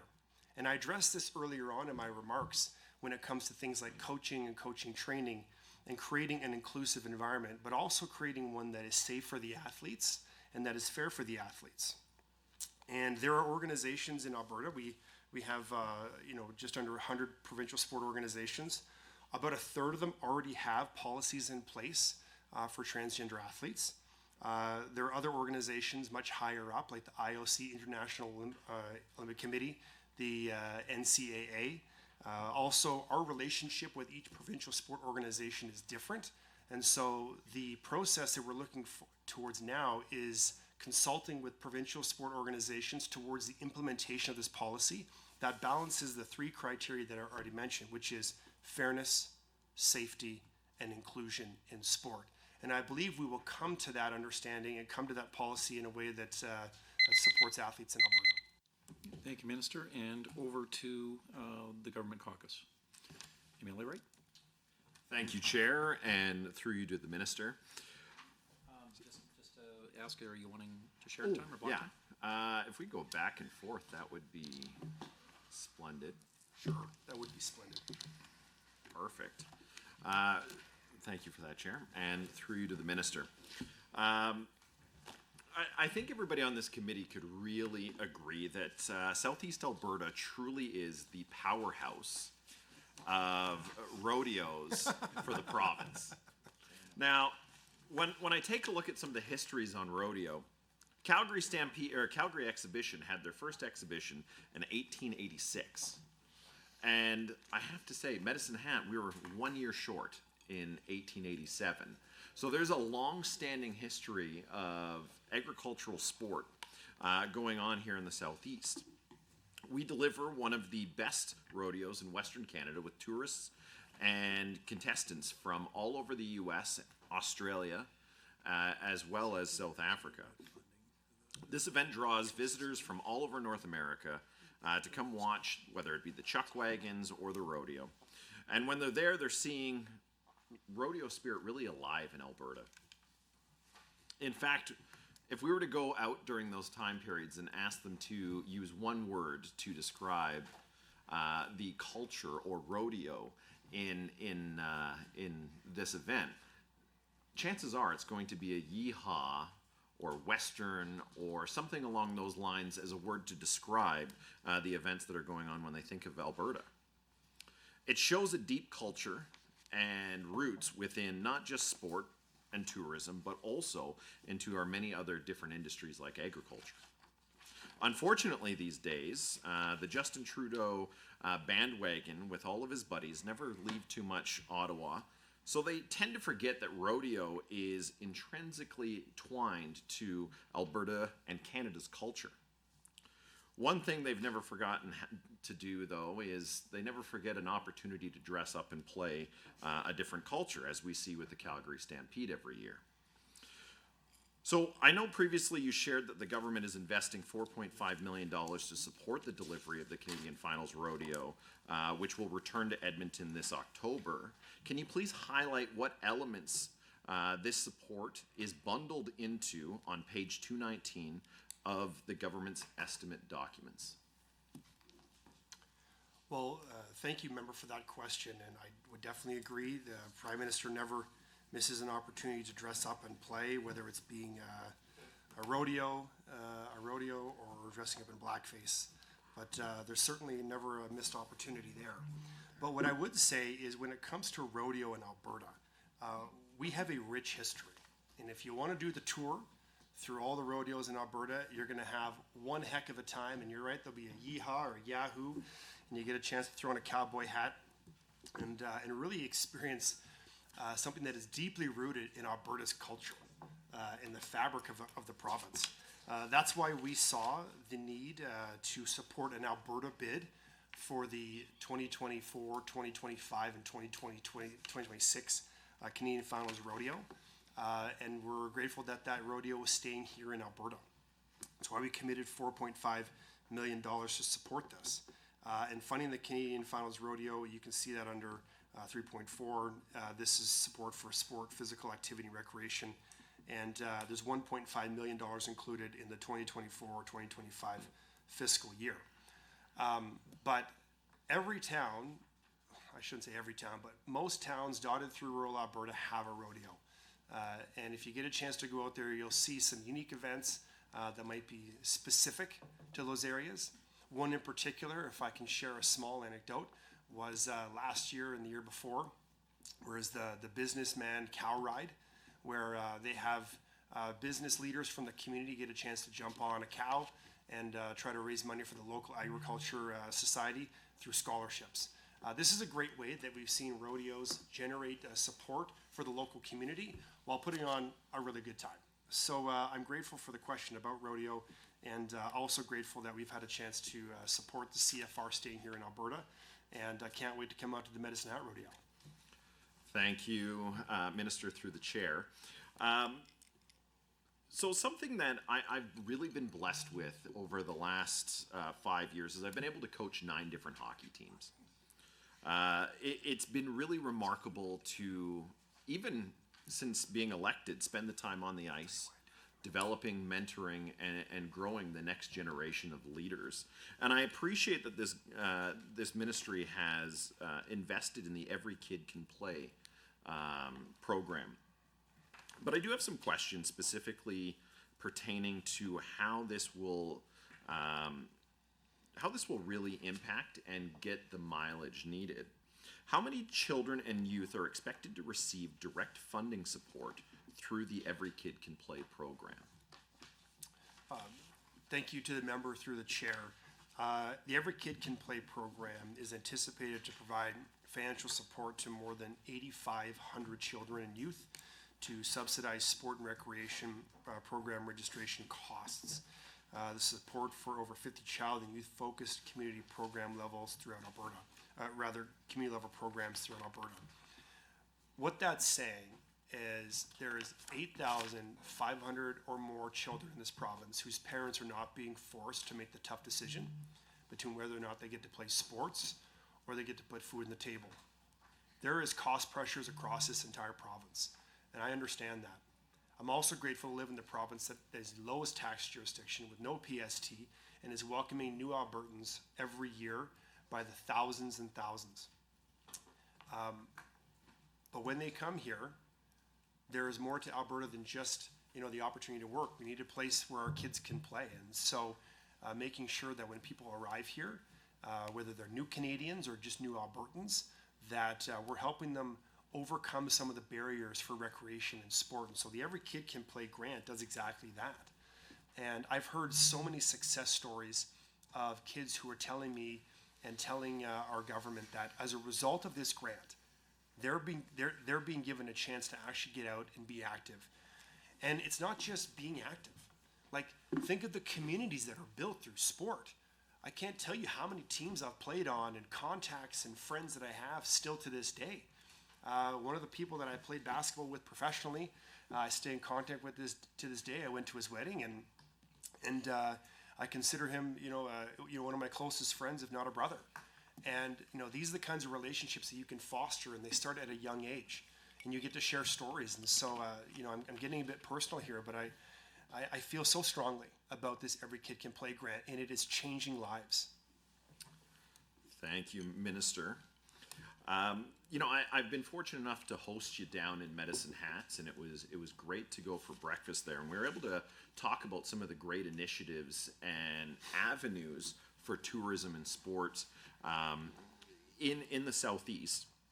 Now, obviously, there's factors such as infrastructure, travel accessibility that really make Edmonton and Calgary the primary centers for large sporting events. Additionally, these large events tend to bring an economic impact of tourism, specifically in those areas. So I guess my question would be, given great initiatives such as our regional fairs and festivals in rural Alberta, if a more modest-sized arena or venue is capable of hosting international events, for example, maybe the Service Arena in Red Deer, or I'm going to shamelessly plug Co-op Place in Medicine Hat, will municipalities outside of Calgary and Edmonton be given the same consideration for these types of events, such as the large centers would be? Yeah, absolutely. I think it's important, in fact, it's imperative that we spread the wealth around. If I go back to the hockey program, the hockey grant that we just gave to Hockey Canada, those events are going to be scattered throughout the entire province. And I got to give a huge shout out, if I may, through the chair, to Tourism Medicine Hat, who do a fantastic job of drawing these, multi-sport events. Tourism Medicine Hat, the principal funder for them is Travel Alberta, and they do a great job with the resources that they're allocated, and they also do a great job once hosting these events. And it's that kind of hosting that draws people back. So when I find out about someone who's looking about hosting a Scotties Tournament of Hearts, or a hockey event or a basketball event, I can say I have more venues than just Calgary and Edmonton. I can say I have Lethbridge, I have Medicine Hat, I have Red Deer, I have Fort McMurray, I have Grand Prairie. I mean, we were just at the Alberta Winter Games kickoff in Grand Prairie not long ago, where I think we had 2,500 athletes shoulder to shoulder on the ice rink, and another 2,000 fans, 2,500 fans in the stands, parents, coaches, and the environment was electric. And so, Alberta does it great province-wide. And we're back to the opposition side, 10-minute block times. And I should have mentioned earlier too, no more than 5 minutes per speaker. And again, I would put it back to whichever member wants to go, and then the question back to the minister if we want block or shared. I'm not going to ask. I would rather stick with block time, actually. So Okay. Okay, so I want to revisit some of the key themes of my line of questioning, which I still feel have not been fully answered. So to back up a little bit, I think we all probably recognize in this room that a big portion of the tourism and sport industry and sector in Alberta is generated based on outdoor recreation, outdoor sport. We've talked a lot tonight about skiing and like the Skiing World Cup, but also outdoor recreation is a big part of what we do. We have a beautiful province with amazing landscapes that all kinds of people like to enjoy. Because we are so reliant on outdoor spaces in this sector, a healthy environment means we have a healthy tourism and recreation economic sector. We have not yet talked about why climate change or environmental sustainability is not reflected in the Alberta tourism strategy. I would really appreciate some responses in that regard. Last year, 25,900 people were evacuated from the Northwest Territories. A lot of them landed in Alberta due to a wildfire up there or a series of wildfires. Also last year, 38,000 Albertans were evacuated from 48 different Alberta communities because of wildfire. While a lot of these people may have the opportunity to stay with friends or family or end up in a shelter, a lot of them don't. And those who don't end up staying in hotels. That stay is an example of pressure that is an unexpected pressure that is placed on the hospitality sector associated directly with climate change impacts and wildfires. There is no plan in the strategy to support the hospitality sector in dealing with some of these large-scale weather events that impact tourism. There's also no mention in the strategy of the tourism sector being involved in emergency planning or emergency response around some of these extreme weather events. It would seem to me that tourism stakeholders should be party to that conversation, given the dramatic impact that they may experience with this. And I'm not only talking about wildfire. It could be associated with floods or drought or, I don't know, pick your extreme weather event. We seem to be having a lot of them, and it directly impacts the tourism sector. Will the tourism sector be supported? Will they be part of the conversation around emergency planning with municipalities? And will they be supported to unexpectedly have to host millions or thousands of people at least who have been displaced from their homes?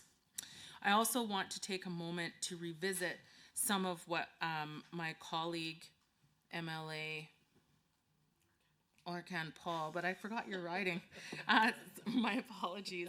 My colleague MLA Arkan Paul was specifically speaking about Indigenous consultation, not Indigenous tourism. The tourism strategy does have a really great pillar around growing Indigenous tourism, Mr. Chair, but through you to the Minister, we're specifically interested in how Indigenous nations are involved in consultation of tourism developments on their land, on their traditional territories. The minister has mentioned several times development of all-season resorts. How will First Nations be involved in understanding the potential impacts of all-season resort development on their traditional lands? How will they be consulted? Where is the money for site visits, for gathering the wisdom of elders, and where is the direction to ensure that the wisdom of elders and traditional knowledge is woven with Western science to make sure that the development of all-season resorts does not compromise ecological integrity of some of our most beautiful landscapes, but also the cultural integrity and the intergenerational connection that our First Nations people have with the land. The minister has spoken tonight several times about different experiences that he's had around the province, and I think that this is one thing on which we can 1000% agree. Every square inch of Alberta is incredible and has a lot to offer. And I will tell you right now that one of the most magical experiences of my life is sitting in a teepee with elders, talking about their connection to the land and learning from them. And when you have that conversation with elders in a teepee, you understand the importance of Indigenous consultation in a completely new light. It is not about the footprint of the development. It is about how that development might impact a connection to a landscape that has been going on since time immemorial. I'd appreciate some answers to those questions as well. So climate change and Indigenous consultation, please. To the wire. Over to you, Minister.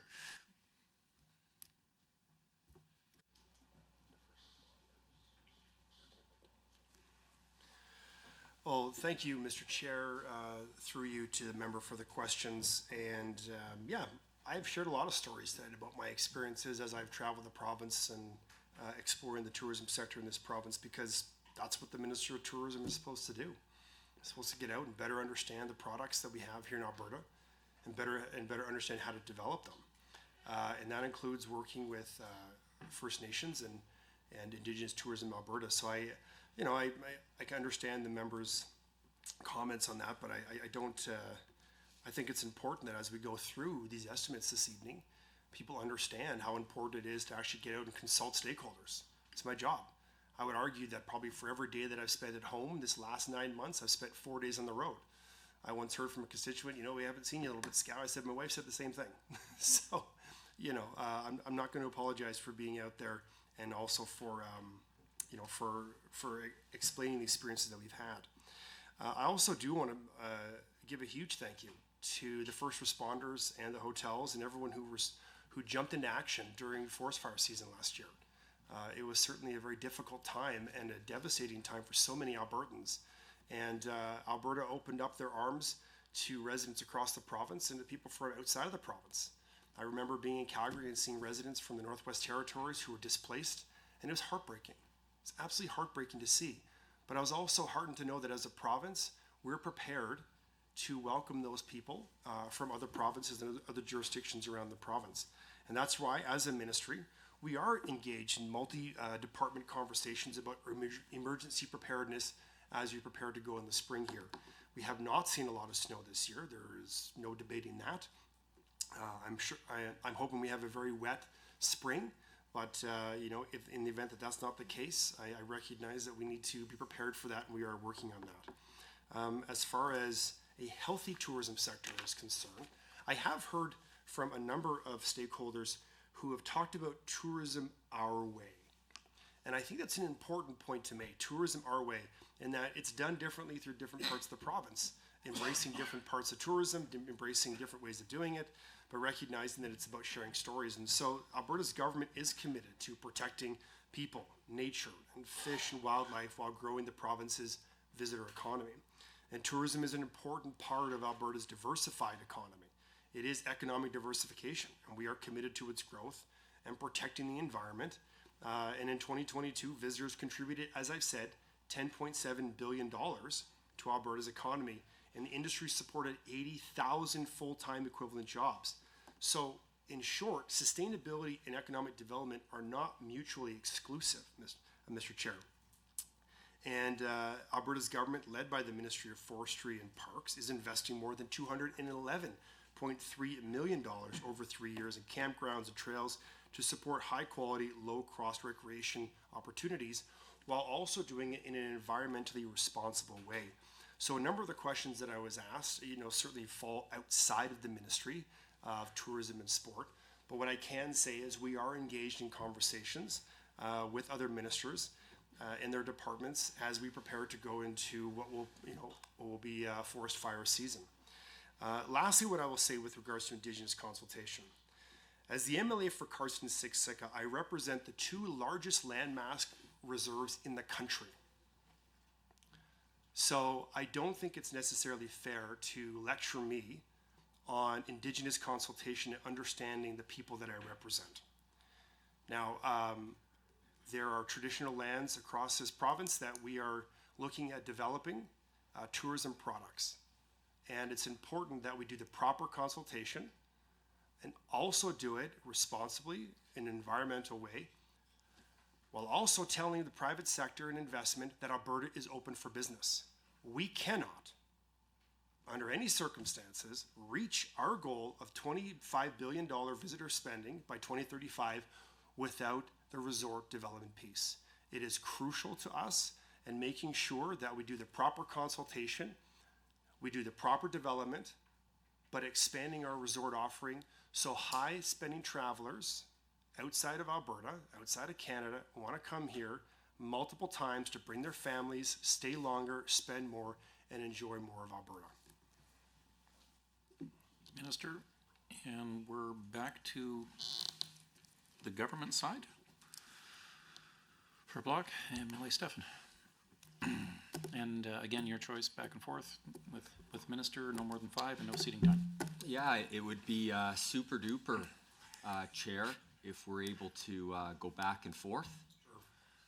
Thank you. Super duper is the word of the night. Thank It you. is. It is. We're in the third period here. We're in the third period here, so that is very good. Minister, really appreciate you talking about the wonderful tourism opportunities throughout Alberta. And as you were talking, I know last summer he had the opportunity to host the Premier in Red Deer. And when we talk about developing our competitive advantages, one of the neat things actually that isn't that well known about Red Deer, just outside Red Deer, there's a ski hill. It's called Canyon Ski Hill. It's actually the largest non-alpine ski hill in Western Canada. And recently, Canyon has expanded. Not only is it the largest non-alpine ski hill, but they have added a summer coaster. And the Premier had the opportunity to go down that coaster, and it's pretty fast. It's always a challenge to try and go down that coaster without pulling the brake, and because it gets going pretty good there. They also have a summer tube ride, and they are looking at putting in a zip line. I was talking to the owners actually just last week, and it's interesting because, of course, they've been a ski hill traditionally for decades. And out of COVID, they were looking at how do we diversify our income, because during the summer, of course, there's no snow, not normally anyways. And of course, they put that in, and it has exceeded their expectations. And I know that that's a wonderful thing that I think our government supports, the development of these competitive advantages throughout the province in terms of tourism opportunities. One of the things I want to talk about, though, getting back to the business plan specifically, is that, as you mentioned, Minister, I mean, you can hike into Alberta, you can bike into Alberta, you can run into Alberta. If you're at Waterton Lake in the U.S., Glacier National Park, you can swim into Alberta. Now, that'd be very cold. Minister, it'd be very cold. If you've ever been in Waterton Lake, it's a very cold lake. I know you've been there, Minister. It is very cold. I've been in Waterton Lake too, and I can attest it is very cold. But probably one of the things we are focusing on is air access into Alberta. We have WestJet. We're so blessed to have WestJet, which is really based in Western Canada and in Alberta. And we have talked about the outcome in the business plan on outcome 1, actually, page 140, to grow the tourism industry in Alberta. And I'm just wondering, how does budget 2024 support air access expansion? Well, thank you very much. I would definitely agree. Waterton Lake is cold. It is very cold. I have been in there. I've swam in Waterton Lake, and it's something. I'll tell you what. That's for sure. But I have to say that Red Deer really is a poster child for this 4-season resort development that we've talked about. You touched on a couple of things. The summer coaster, possibly a zip line, and some other potential products. And these are the kinds of wins that Alberta's getting through the community of Red Deer. They also have the Alberta Sports Hall of Fame that I had the opportunity to visit there recently and announce some funding. Alberta's getting wins. Alberta's getting W's, and it's because of communities like that and these kinds of advancements in tourism product. We get dubs. We definitely get dubs when it comes to tourism, when communities think like Red Deer is thinking like. And so, when you're really giving it 110% like Red Deer is, I think the whole province benefits. But when it comes to the air access piece, if you want to try those products that we talked about, you want to get out to Red Deer and check out the coaster or check out the tubing or whatever it may be, you've got to likely fly in here. There are lots of ways to get to Alberta, there's no question, but the most seamless way and the most popular way is to fly in. And so it really builds on the funding we've given to, that we've worked with the air sector for the last couple of years, the $10 million, plus another $1 million that we're investing in developing more access once you arrive here through air access to regional airports, places like Red Deer, Medicine Hat, Lethbridge, Grand Prairie, Fort McMurray. But it's essential. If I was to sum it up in one word, air access is essential. And I'm grateful for our partners like Alberta's flagship carrier WestJet and how they've worked so hard to develop and thicken routes into the province so that more travelers can get in here. Budget 2024 proves that the $79.5 million to Travel Alberta, including the additional $7.6 million to help implement the new tourism strategy, it includes this air access expansion. And growing the visitor economy will strengthen the tourism industry and support the Alberta government economic development and diversification goals. So grateful for that question. I thought it was an awesome one, and grateful for communities like Red Deer and all their hard work. Thank you, Minister. And Alberta, I think we can all agree in this room, it is a home run destination. So when we are trying to attract people to Alberta through air access, what are the identified key markets that we are looking to draw people to come to Alberta through air service? Well, I think we've identified a number of markets already that you're seeing direct flights to. You look at a place like flying into Paris, London, Seoul, Korea, Japan, and Rome. But in terms of identifying them and the research and the market understanding that goes into that, I will turn it over to Mr. Goldstein to talk a little bit more about the details there. Thanks, Mr. Chair. To try and do this quickly, Travel Alberta has one of their most robust analysis units in the country right now, next to Destination Canada.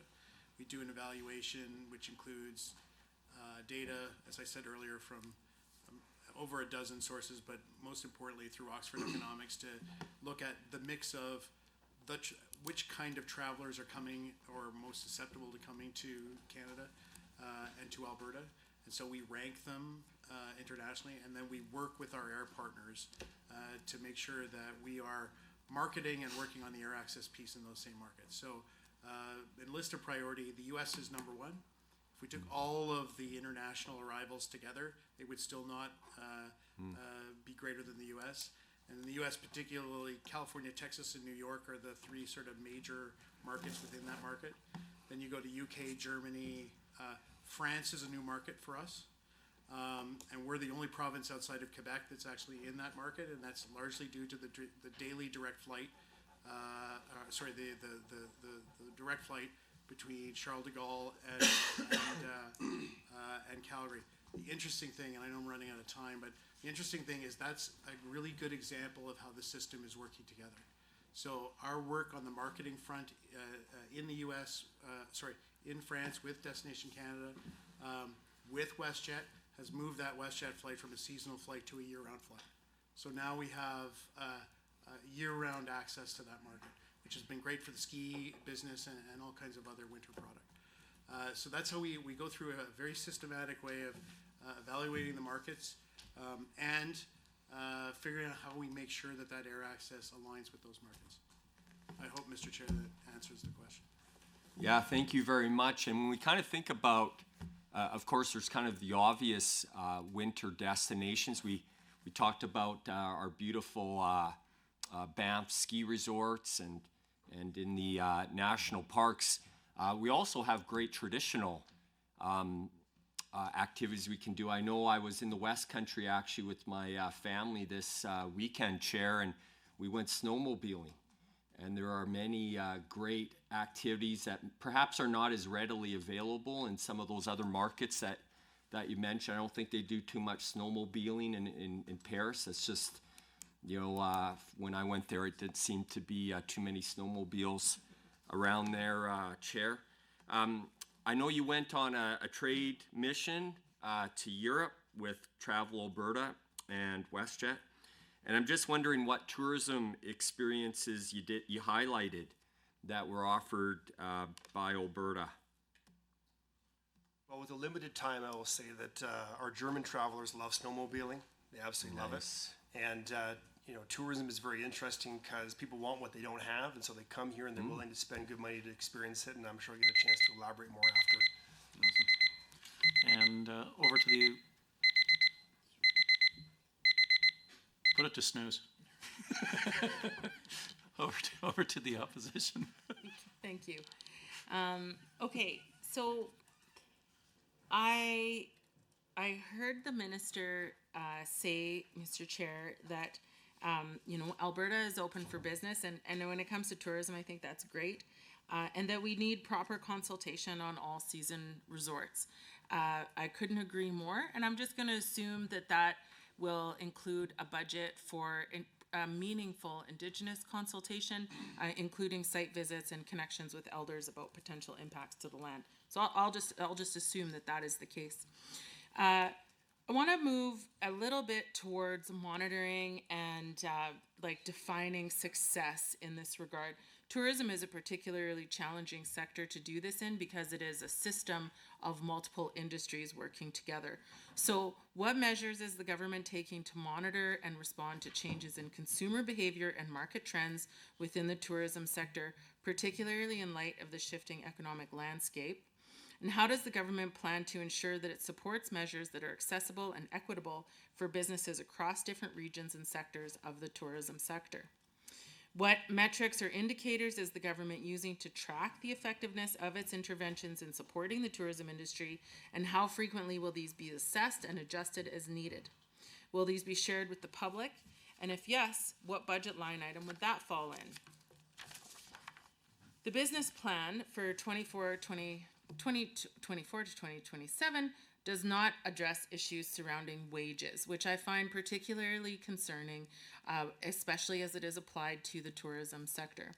Over half, 53%, report that the inability to pay the wages offered in other sectors was among the top 5 challenges faced this summer, as well as 46% reporting an inability to offer stable year-round employment options.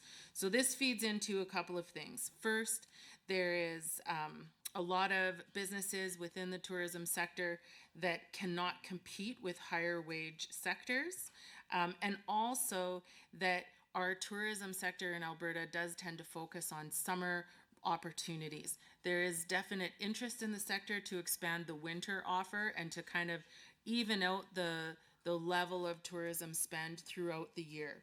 The business plan mentions wanting to create transparent policies that support investment attraction and establish a dedicated tourism and hospitality immigration stream, which the government has already announced. But how will this immigration stream help? How does that immigration stream apply to this wage issue?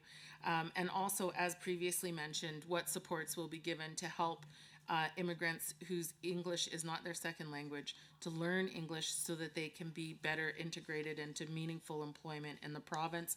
And of course, this issue also applies to this tourism career path. So how is the government working with post-secondary institutions and tourism stakeholders to create and define tourism as a career path for people, that people start to see that tourism is not just changing beds in a hotel or working as a server in a restaurant for the summer, but it actually has meaningful career implications for folks. They can work their way up, or they can get different certifications. They can become managers, CEOs of Travel Alberta eventually one day maybe. And so that there are a lot of career opportunities in the tourism sector. And so how is the government helping advance those within the context of this new immigration stream and the wage issue and all the affordability pieces that we have going on in Alberta at any given time? And then moving forward a little bit, some of the provincial strategy, some of the asks for the provincial strategy from businesses and associations in tourism weren't necessarily represented in the strategy. And so I'm wondering if we can see what funds are being used and what exact steps the ministry is taking to establish a supportive Crown land policy framework, integrated obviously with Forestry and Parks Ministry and integrated with other ministries, that embraces tourism as an industry and one that is prioritized for growth. So basically, how does the tourism sector fit within the Crown land vision and policy that is currently being established? Is there intention to establish Crown land allocation principles to guide public servants and agencies in administering this framework? Or will there be a concierge service for tourism project proponents that maps the processes, requirements, contacts, and intergovernmental integration required to successfully advance projects on Crown land? Will an inventory of Crown land tourism and recreation resources be completed? Over to you, Minister. Well, thank you very much, Mr. Chair. Now, I have to say, I suspect that the member from Banff Kananaskis might have heard my speech that I gave at the Thai Convention when I talked specifically about careers in tourism and not just jobs. I thought it was a great line, and certainly I appreciate her bringing that up, because that is absolutely correct. And our year-round tourism strategy, the 4-season tourism strategy, is geared towards exactly that. Beginning with the post-secondary Minister of Advanced Education, which is the government collaboration portion of this, the Peoples and Careers pillar of this, recognizing that we have, the greatest resource or the greatest asset Alberta has is its people, and its ability to train people into careers in tourism. If there are year-round careers in tourism, it's more of a job. And we see that with things like, maybe ski hills where people are just working for the winter season and they're going back to their country of origin. And so it's important that we develop a year-round tourism strategy. Otherwise, there will not be careers in this industry. And I'll give you an example, Mr. Chair. Waterton National Park, as we just mentioned, with that really cold water, is predominantly closed in the wintertime. Most of the employees who work at Waterton are summer students that probably live in Pincher Creek or Fort Macleod or Cardston. I know a whole lot of them, and when they come back from university, they want to work in Waterton because it's a beautiful place to work. But when the summer season is over and they go back to school, there isn't much of a workforce there. And so having a 4-season tourism strategy enables us to actually drive people into careers that are paying the wages that the member is talking about, paying the wages that can put groceries on the table, that can support a mortgage, and can help build a life here in Alberta. And that's also why we developed the tourism immigration stream. It's a great path towards citizenship. And there are people who are coming here and they're finding how much they love the Alberta lifestyle and they want to stay here forever. And I cannot tell you how many times I've heard people tell me that they came to Alberta, whether it's from outside of Canada or from outside the country, for 6 months, and that was 25 years ago. Like that is a story I hear on repeat because the Alberta advantage is real. We are the lowest taxing jurisdiction in the country. We have a wealth of opportunity in multitude of sectors, not the least of which, of course, is tourism. And it's an exciting career to be in. It's an exciting time to be in tourism. So I definitely understand that we want to develop tourism, but with regards to marketing and not just advertising the summer, we don't really do a lot of advertising for summer tourism in Alberta because 80% of Travel Alberta's budget is geared towards winter travel, helping us get people here into Alberta outside of the summer seasons, knowing that that's where we're a bit deficient. But I will turn the time over to Mr. Goldstein to talk a little bit some of the monitoring trends in tourism, and making sure that it's equitable, and some of the metrics used to track success that the member had addressed. So I'll leave him a minute and 25 seconds. Thank you, Minister, to the chair. Just to pick up on the minister's comment, we hope to create an ecosystem where there is fluid work throughout the year, and that creates jobs and opportunities. I hope sincerely that somebody aspires to be more than the CEO of Travel Alberta. The issue of the analytics is, again, I go back to the data points. Everything that we're doing through this process is data-driven. Everything is run through our analytics team. There are KPIs at the end of the year that are demonstrable and public in our annual report. There are sub-KPIs that are available in our regular discussions with our industry stakeholders. I'm surprised to hear that there are industry associations that have not been included because it's been pretty comprehensive and we've had ongoing several rounds of consultations. And again, I think as the member put it well, Mr. Chair, this is sort of it's an ecosystem. It's not a family tree, it's a family shrub. It sort of moves sideways and there's a lot of different subsectors. But we've spent a lot of time going through the analytics with our industry partners, including Indigenous Tourism Alberta, to make sure that we get it right, and we will be reporting on an annual basis. Perfect, and we'll put it back over to the government side. Emil is here. To you through the minister, was it possible to go back and forth, sir? Sure. All right, thank you. Minister, you had a grand total of 11 seconds to answer the former government member. I'd like to hear your more wholesome answer when it comes to international, what we're doing internationally to attract people into Alberta, sir. Yeah, that's a great, I appreciate that to the member through the chair, a chance to chat about this. So the other day, and by the other day I use that term very loosely, it was in November, we had a chance to go to Showcase Canada in Hamburg, Germany. And before I get into Hamburg, I do want to talk a little bit about our experience as we traveled through Paris. And we had a chance while we were there to meet with Canada's ambassador to Paris, to France rather, Stéphane Dion, Ambassador Dion, and we chatted a lot about tourism and the way that Canada is doing it so well, and of course Alberta's advantage that we have there. And it was a good conversation.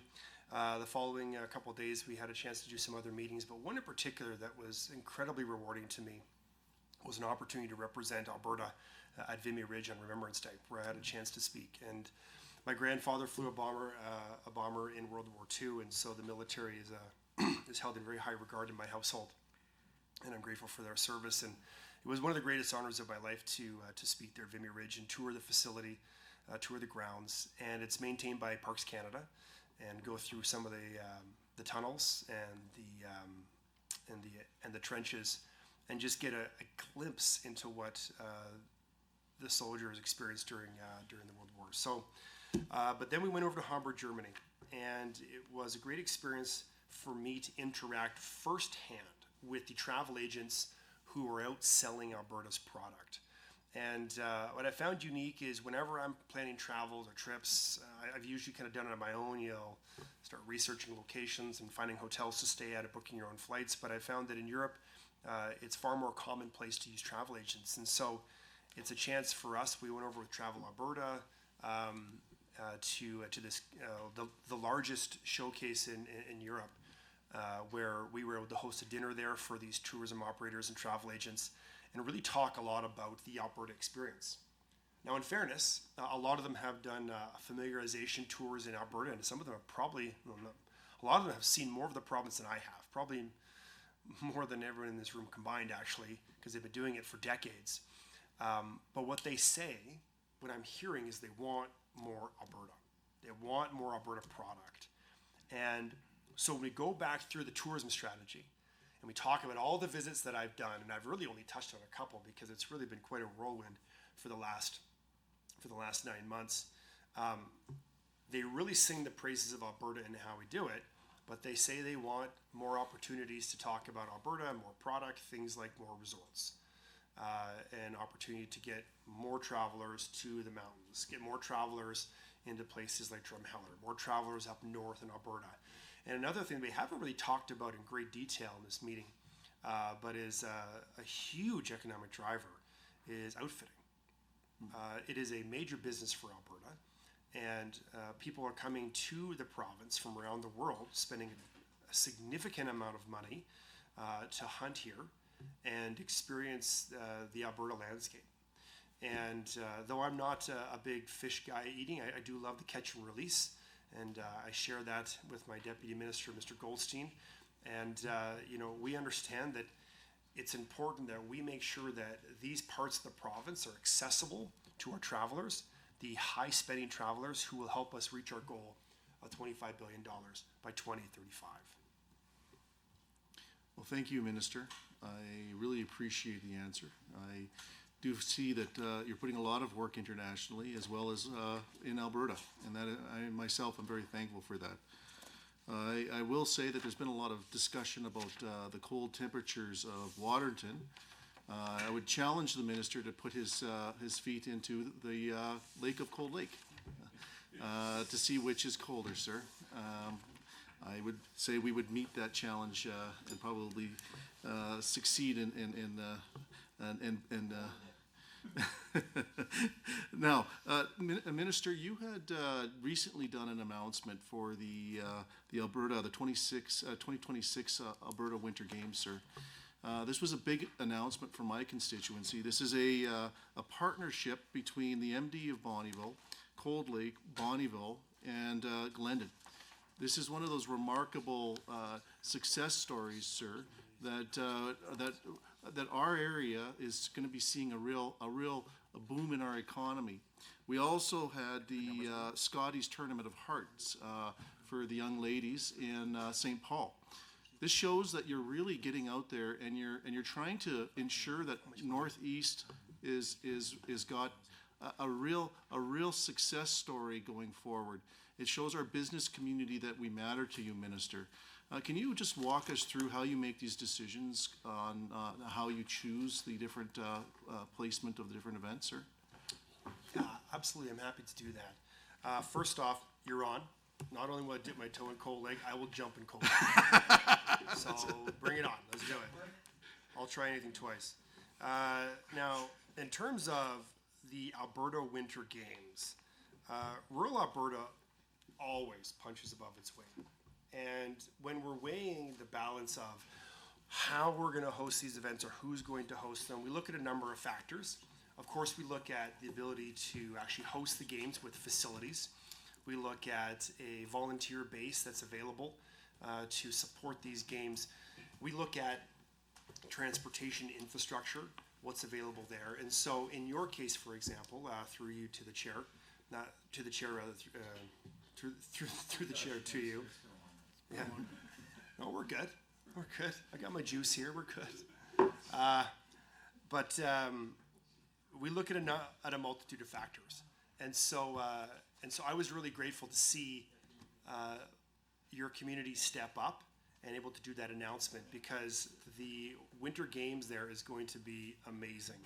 And I got a chance recently, as I'd mentioned, to see the Alberta Winter Games on full display in Grand Prairie, where I was able to deliver opening remarks and declare the games officially open. And what a time to be alive it was. I felt like I was at a Motley Crue concert with the fire and the streamers behind me, and the confetti cannons. But the energy in that room was something to behold, and I was able to get everybody riled up and get them going. And they went on to host, a whole handful of games over the course of a weekend. And that wasn't possible without well over, I think, 2,000 volunteers, I think it was. So when you're talking about these games, it doesn't happen without the athletes, of course, the coaches, and the parents who help them get there. But it also doesn't happen without the towns who are willing to put forth the effort, put forth their own resources, the business communities getting behind these events. And this is a great example of how small towns do such an amazing job. I said they punch above their weight. As a government, we supported this with $830,000, knowing that it's an investment well made in the future development of Alberta's athletes. And I have to say as well, these are not just, run-of-the-mill athletes who are there just to compete. I mean, these are future Olympians. These are future world champions. I mean, there is a whole list of athletes who have competed in the Alberta Summer and Winter Games who have gone on to win medals at the Olympics. So we are playing just a small part in the success of future athletes in Alberta. And I'm so grateful that the province is investing this money because we get to see the success long term. And what I always say to the athletes, and they kind of snicker, but I say it anyways, I say every single one of you is going to go pro one day. Every single one of you. Mm-hmm. Now, maybe it's in the sport of your choice, or maybe it's in something completely different. You might become a dentist or a doctor or do public relations or physiotherapist or whatever, but you're going to go pro. And all the lessons that they learn at these events, the relationships they build, the experiences they have, skills they develop, time management, leadership, stress management, all these things carry them through the rest of their lives into that professional career, and they become the best professionals that they can be. And so, it's amazing to hear the stories of these athletes. And, so when you go into these events, I'm so proud to be behind them. And the same thing we did the Special Olympics kickoff just a couple weeks ago. And there was 800 plus athletes, plus another several hundred coaches there coming from across Canada to compete. The best, I think Ontario had a contingent of over 300 athletes. It was so impressive to see them all come here and compete and have such an amazing experience at the at the Canada Special Olympics. And over to the opposition members. Thank you very much, Mr. Chair. And thank you, Minister, for your answers. I think we're painting a really great picture of tourism in Alberta here. So I've got a few questions, and some of them are follow-ups, but I want to start with, so Travel Alberta has created and promoted must-visit destinations in the annual report on page 27. I think we've established that some of the results of this effort is getting tourism spending back to pre-pandemic levels, but I'm specifically interested in a little bit more detail around, did more visitors come to the destinations that were marketed? And if more, how much more? And were there visitation targets for these destinations by which to monitor success? So if we look at the business plan on page 140 and 141, we've got performance indicator 1C is about visitation, and performance indicator 1D is about tourism sector employment. And both of those performance indicators don't actually define targets in future years. They just show an increase over time from 2021 to 2022. So we do talk about increasing visitation will equal increasing expenditures generated from the tourism sector, but what are the targets for visitation and for tourism sector employment in the coming years? I also have some questions about the CEO of Travel Alberta, who is doing a great job in Travel Alberta, and I don't want to take away from that. He is also the Deputy Minister for Tourism, and I find this very interesting, and I'm curious if there are potential conflicts of interest for being the CEO of Travel Alberta and the Deputy Minister for Tourism. Maybe some explanation of how those roles are different that might justify the two salaries that contribute towards that. Does his job with Travel Alberta influence his work with the ministry and vice versa? I think as both of these are taxpayer paid positions, they're fair questions to ask. My other line of questioning for tourism staff is that Miranda Rosen has recently become the new Director for Tourism Strategy. Is this position in the Ministry of Tourism and Sport public service? Was it publicly posted? What were the defined qualifications for the position? Most directors in the public service, Really get back in again. We're getting lots of latitude. Try to tie this back to there if there's an org chart or some question that you're looking at. Again, you're getting a lot of latitude, so Sure. I'll let you continue, but you gotta pull it back in a bit. Thank you, Mr. Chair. This is a position, as I understand it, that would be one of the FTEs that is reported in the budget for the tourism ministry staff. Questions on the FTEs and how they staff, maybe bring it in there a little bit. I'm trying to give you lots of latitude so you can get your questions. Okay, I guess I'm trying to understand what the process is to become a director of tourism strategy in the ministry, and what qualifications are required for that position, given that it is an FTE in the ministry. I want to revisit a couple of questions I had before. We've talked a lot about air access tonight, but roads are existing infrastructure throughout the province that connect many communities. The Rome Regional Transit System in the Bow Valley in 2015 had a budget of 1.9 million for 19,891 service hours, and in 2023 had a budget of 11.3 million for 75,423 service hours.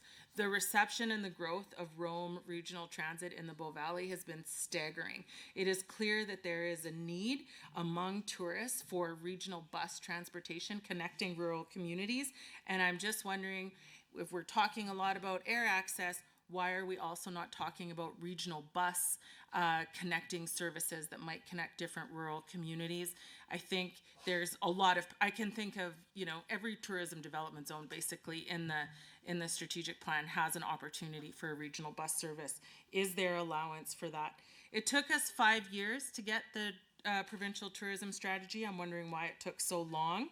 And I'm also wondering about, in this tourism career pathway, what is the ministry's responsibility in partnering with post-secondary institutions to create accreditations or degree or diploma programs, like with Mount Royal University or SAIT or NAIT, or Lakeland College even, to help foster the recognition that tourism could be a career pathway for young people and that they can create jobs through that sector. I used to teach tourism and recreation at Mount Royal University, and I can definitely see an interest in young people in creating a career, but that post-secondary pathway isn't necessarily there. So are there intentions to work with post-secondary institutions to help that grow?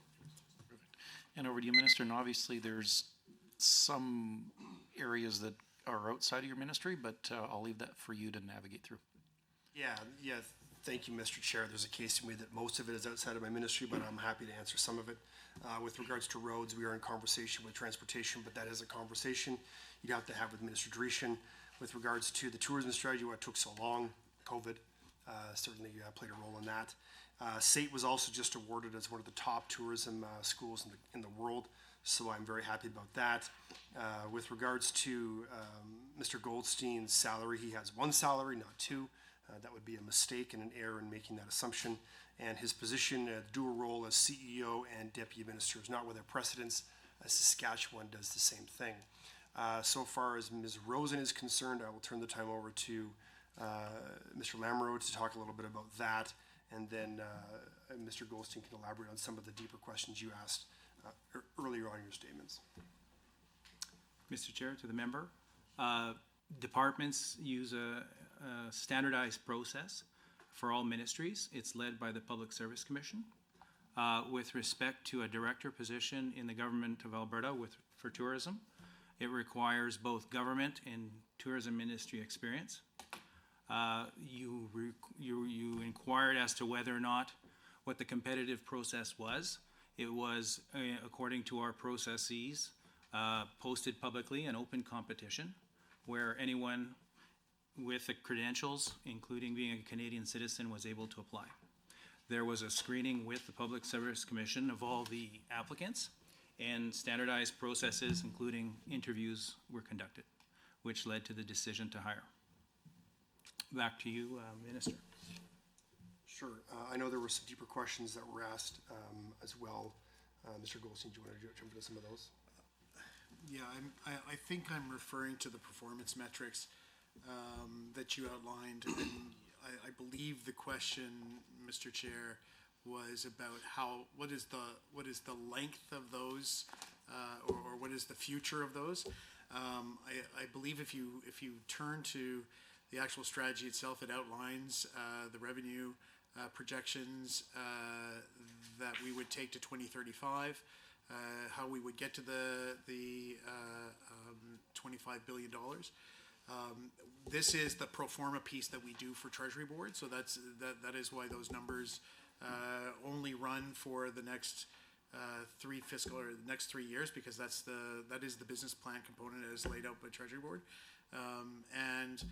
Projections are projections, but I see no reason why Travel Alberta couldn't furnish the committee with some extended projections for the next couple of years as well.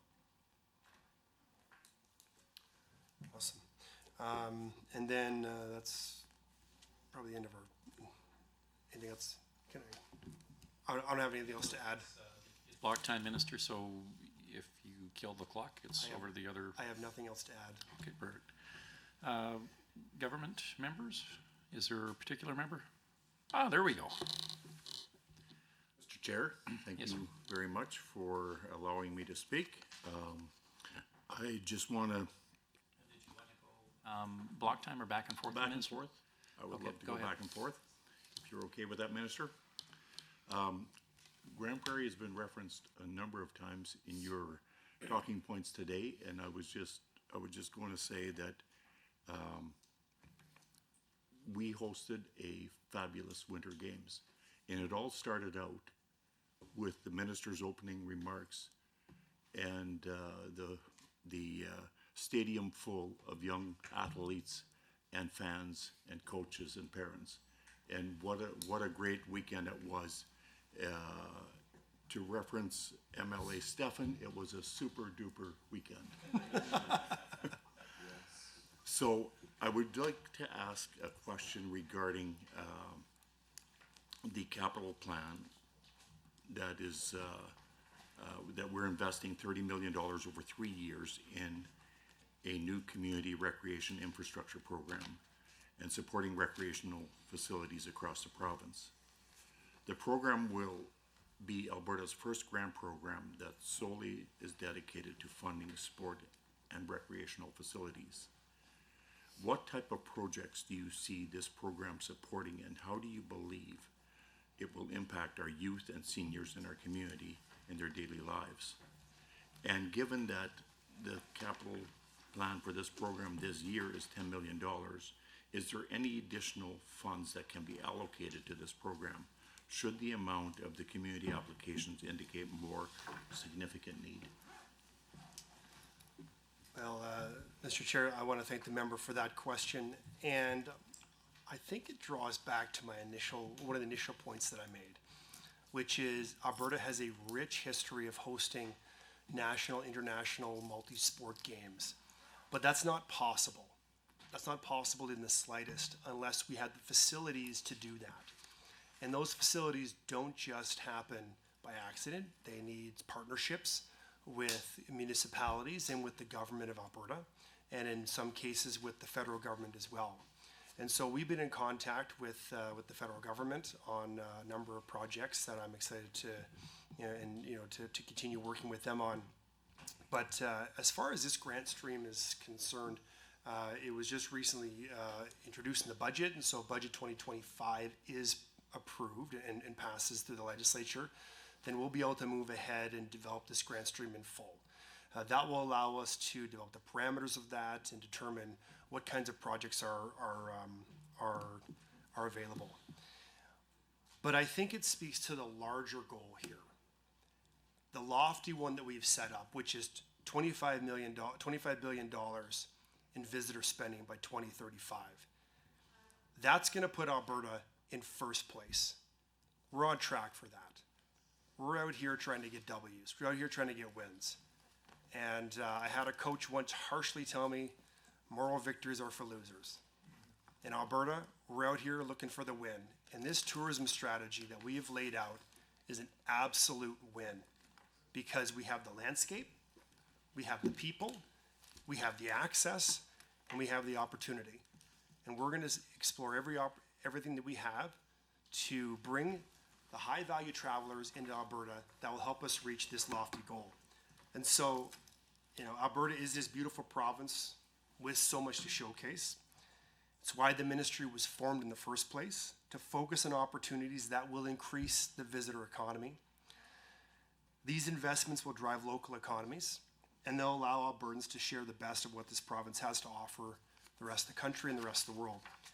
And so as we work towards our bold and ambitious goal of growing the visitor economy of more than $25 billion, to $25 billion by 2035, Alberta's government will continue to prioritize tourism because we know that tourism means jobs, the same jobs that members around this table on both sides have talked about.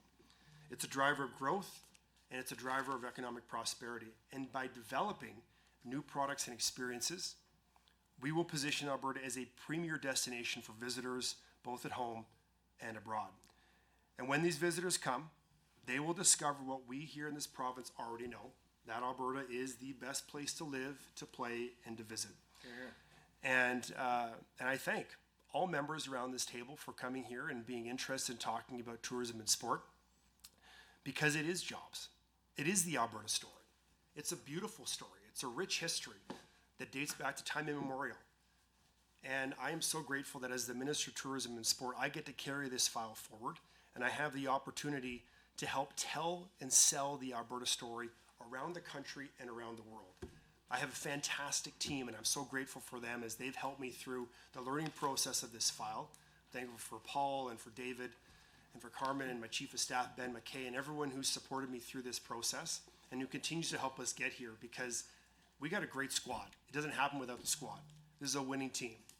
And so, you know, as we move forward towards reaching this lofty goal of $25 billion, I can assure members around this table and anyone watching at home and members of the legislature, as you deliberate the budget, that the money allocated to tourism and sport is going to be well used to positioning Alberta as the leader in tourism in Canada, and I may be so bold as to say the leader of tourism around the world. And so when people around the world think about where they want to visit, Alberta is going to be top of mind. Thank you very much. There we go. Well, thank you, ministers, and a heartfelt thank you to everybody here on this team as part of the committee to keep the decorum up, to get your questions out. Minister and staff for answering the questions to the best of your abilities. So thank you very much for that. We'll adjourn the meeting, but as a reminder, all these members that are around the table, it's like deja vu all over again. We have a meeting tomorrow at 12 o'clock for this committee. 9 a.m. tomorrow. And that'll be for the estimates on the Ministry of Advanced Education. So sharpen your pencils and make sure you refer to those estimate manuals. Thank you very much, everyone.